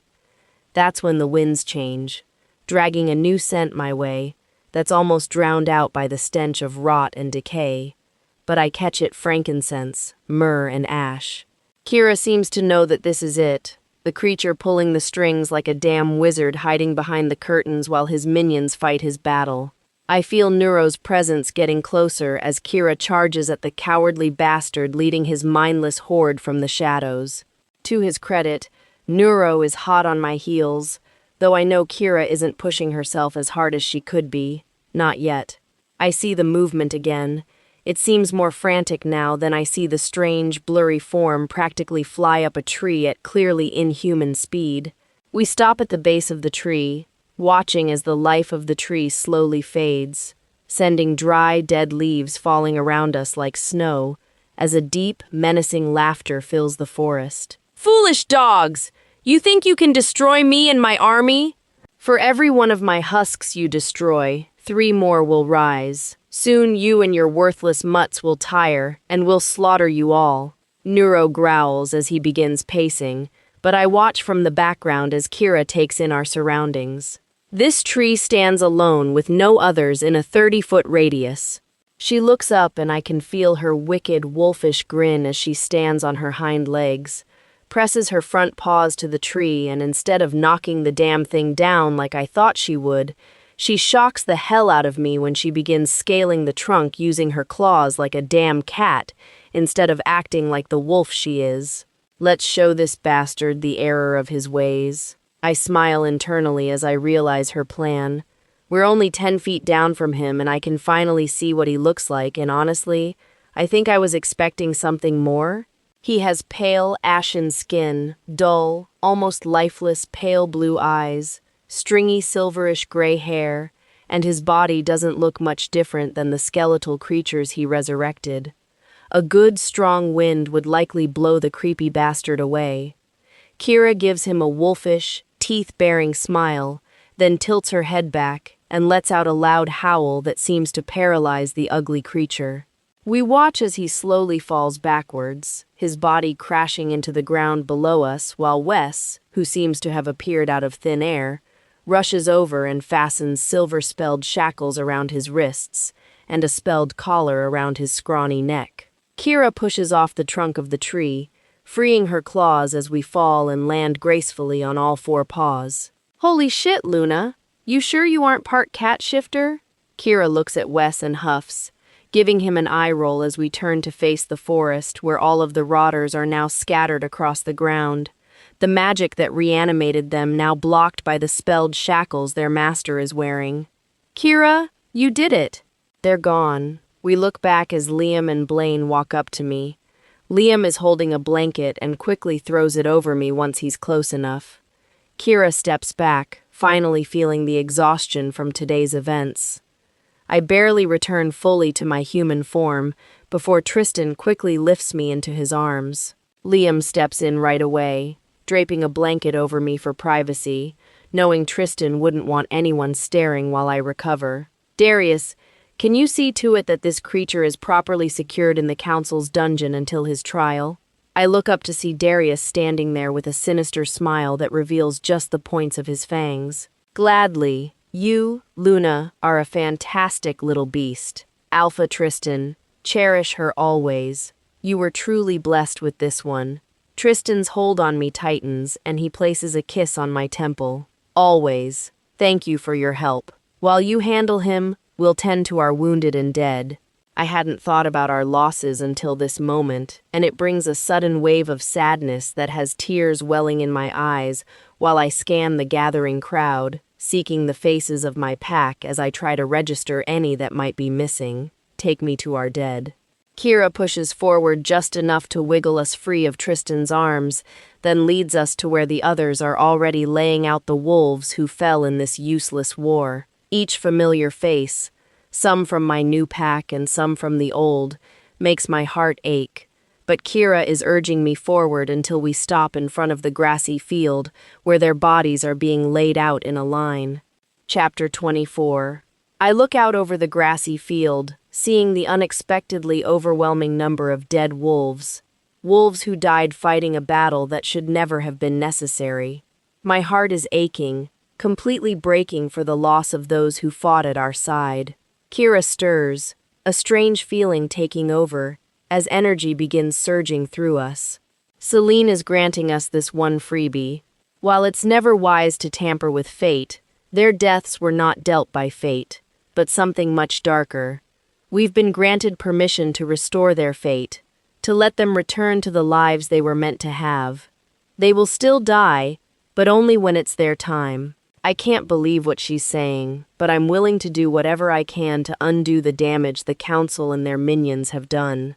The moon is already rising in the sky, and as the white light shines down upon us, I feel a surge of energy that flows into me, and Kira pushes it forward, letting it flood the field, soaking into the bodies before me. "Holy shit, they're coming back." Wes's voice is filled with confusion and awe, while the others watch in disbelief. But who can blame them? I'm literally resurrecting the dead. I feel the last of the energy fade, and open my eyes to see the bodies now filled with life, and free of wounds as they stand and are embraced by their family, friends, and fellow pack members. "Goddess, you are too damn amazing. How the hell did I get so lucky?" I look over my shoulder to find Tristan standing only inches behind me, his gorgeous green eyes instantly locking with mine. Well, this particular party trick was a one and done. The goddess was undoing the damage that was done, putting fate back in control. I won't be able to raise the dead again, but apparently, I can add tree climbing to my list of badassery. He bursts out laughing and is quickly joined by Wes, Oscar, and several other wolves who overheard our little exchange, including Andros and Kyle. "Omara, you saved us all, and will forever be in your debt." I look at Andros, who looks both grateful and regretful, something I never thought I'd see, especially not directed at me. It's strange to realize that I feel no lingering anger toward this wolf. You owe me nothing. All I ask is that you do better. Be a better alpha for your pack, because they sure the hell deserve it. Be the alpha your pack needs, and we'll call it even. He extends his hand, and I accept it, giving him a firm shake as Tristan wraps his arms around me, and his chest presses against my back. "Let's go home, beautiful." We say our goodbyes, then begin the long journey home, while the others begin the journeys back to their own packs. Our new alliances forged in blood and blessed by the goddess herself. The trip home took a lot longer, due to us all being so damn exhausted, but we made it by 11 the morning after the battle. Tristan and I head to our house while the others retreat to their own homes to get some well-earned rest with the promise that we'll celebrate with a pack barbecue the following day. I didn't realize just how tired I actually was until I walked into our room and collapsed onto the bed, completely drained. Tristan followed right after me, pulling me close as we both gave in to exhaustion and drifted off together. But he seemed to have the same idea since he hit the bed merely seconds after me, pulled me into his arms, then faded with me into the darkness. Epilogue. It's been 1 month since the battle at Whitecrest, and things have never been better. The council has been reformed while the fallen members stood trial for their crimes. I think everyone was pleased to hear that, with the help of Lord Darius, the Mirror Coast Pack was eliminated for their part in the crimes against not only Whitecrest, but multiple other packs that came forward at the beginning of the trials. Things around our pack have been peaceful, and Tristan has made sure we invite Blaine and Liam over for dinner once a week, while we spend every other night of the week eating with our pack. While things may be peaceful and calm here right now, we chose to continue to offer the increased training, so we'll never find ourselves unprepared again. Tristan and I have been participating in the increased training, but I just wasn't up for it today, so Tristan went without me. Goddess, why am I so tired? I had meant it as more of a playful complaint than an actual question, but I also never would have expected Kira to have an answer, let alone the answer she gives me. We'll be tired for a while, but it happens when you grow a pup, huh? Well, that was not an option I had even considered for my sudden bout of unexplained exhaustion. I suppose that makes sense, but how the hell are we going to tell Tristan? We've never even discussed having pups. Kira the little shit huffs a wolfish laugh at me while rolling her eyes. Mate will be happy. We should tell him now. I understand her excitement, at least I do, if he's actually going to be happy about this whole thing. Before I have a chance to think of the reasons I shouldn't tell him yet, I hear the front door open then close, which has Kira laughing harder. Omara? I sit up in the bed and swing my legs over the edge, but when he enters our room, I can't bring myself to look at him. Hey, how was training? I can feel his worry, but I know it doesn't help that he can feel how badly I'm trying not to panic. And I don't doubt he felt the spike of panic when Kira first informed me of our current condition. It was fine. Hey, what's wrong? Are you okay? Before I can even respond, he's dropping to his knees in front of me, then he gently grabs my chin and tilts my head until my eyes meet his. I mean, yeah? I think so. What are your thoughts on having pups? I know, I'm being a damn coward, but at least I'm easing my way into it. Well, I want to have pups. Do you? I nod my head, but his fingers don't release my chin. Almost like he just knows I'll look away, or lower my head if he does. Yeah, I do. How far in the future are you thinking? Like months? Years? The worry I felt flowing from his side of our bond has been completely replaced by confusion and curiosity, which is definitely a better emotion for the current situation. I'd be happy to have pups whenever you're ready. Hell, I'd be ready right now if you said the word. Are you saying you're ready? How long do you want to wait, Omara? I grab his hand, the one not holding my face, and place it on my still, flat stomach, my eyes watching his reaction as it slowly sinks in. First, his eyes widen ever so slightly, then his eyes drop to the spot where his hand rests, and then his eyes meet mine again, and I see the unshed tears glistening in them. Being ready is overrated, right? He chuckles, sounding like he's still in shock, but then he nods. Completely overrated. Are you okay with this? Are you happy? I take a second to think about my answer, but it really does come so easily. I've never been happier. And that brings us to the end of this story. Thank you for listening all the way through.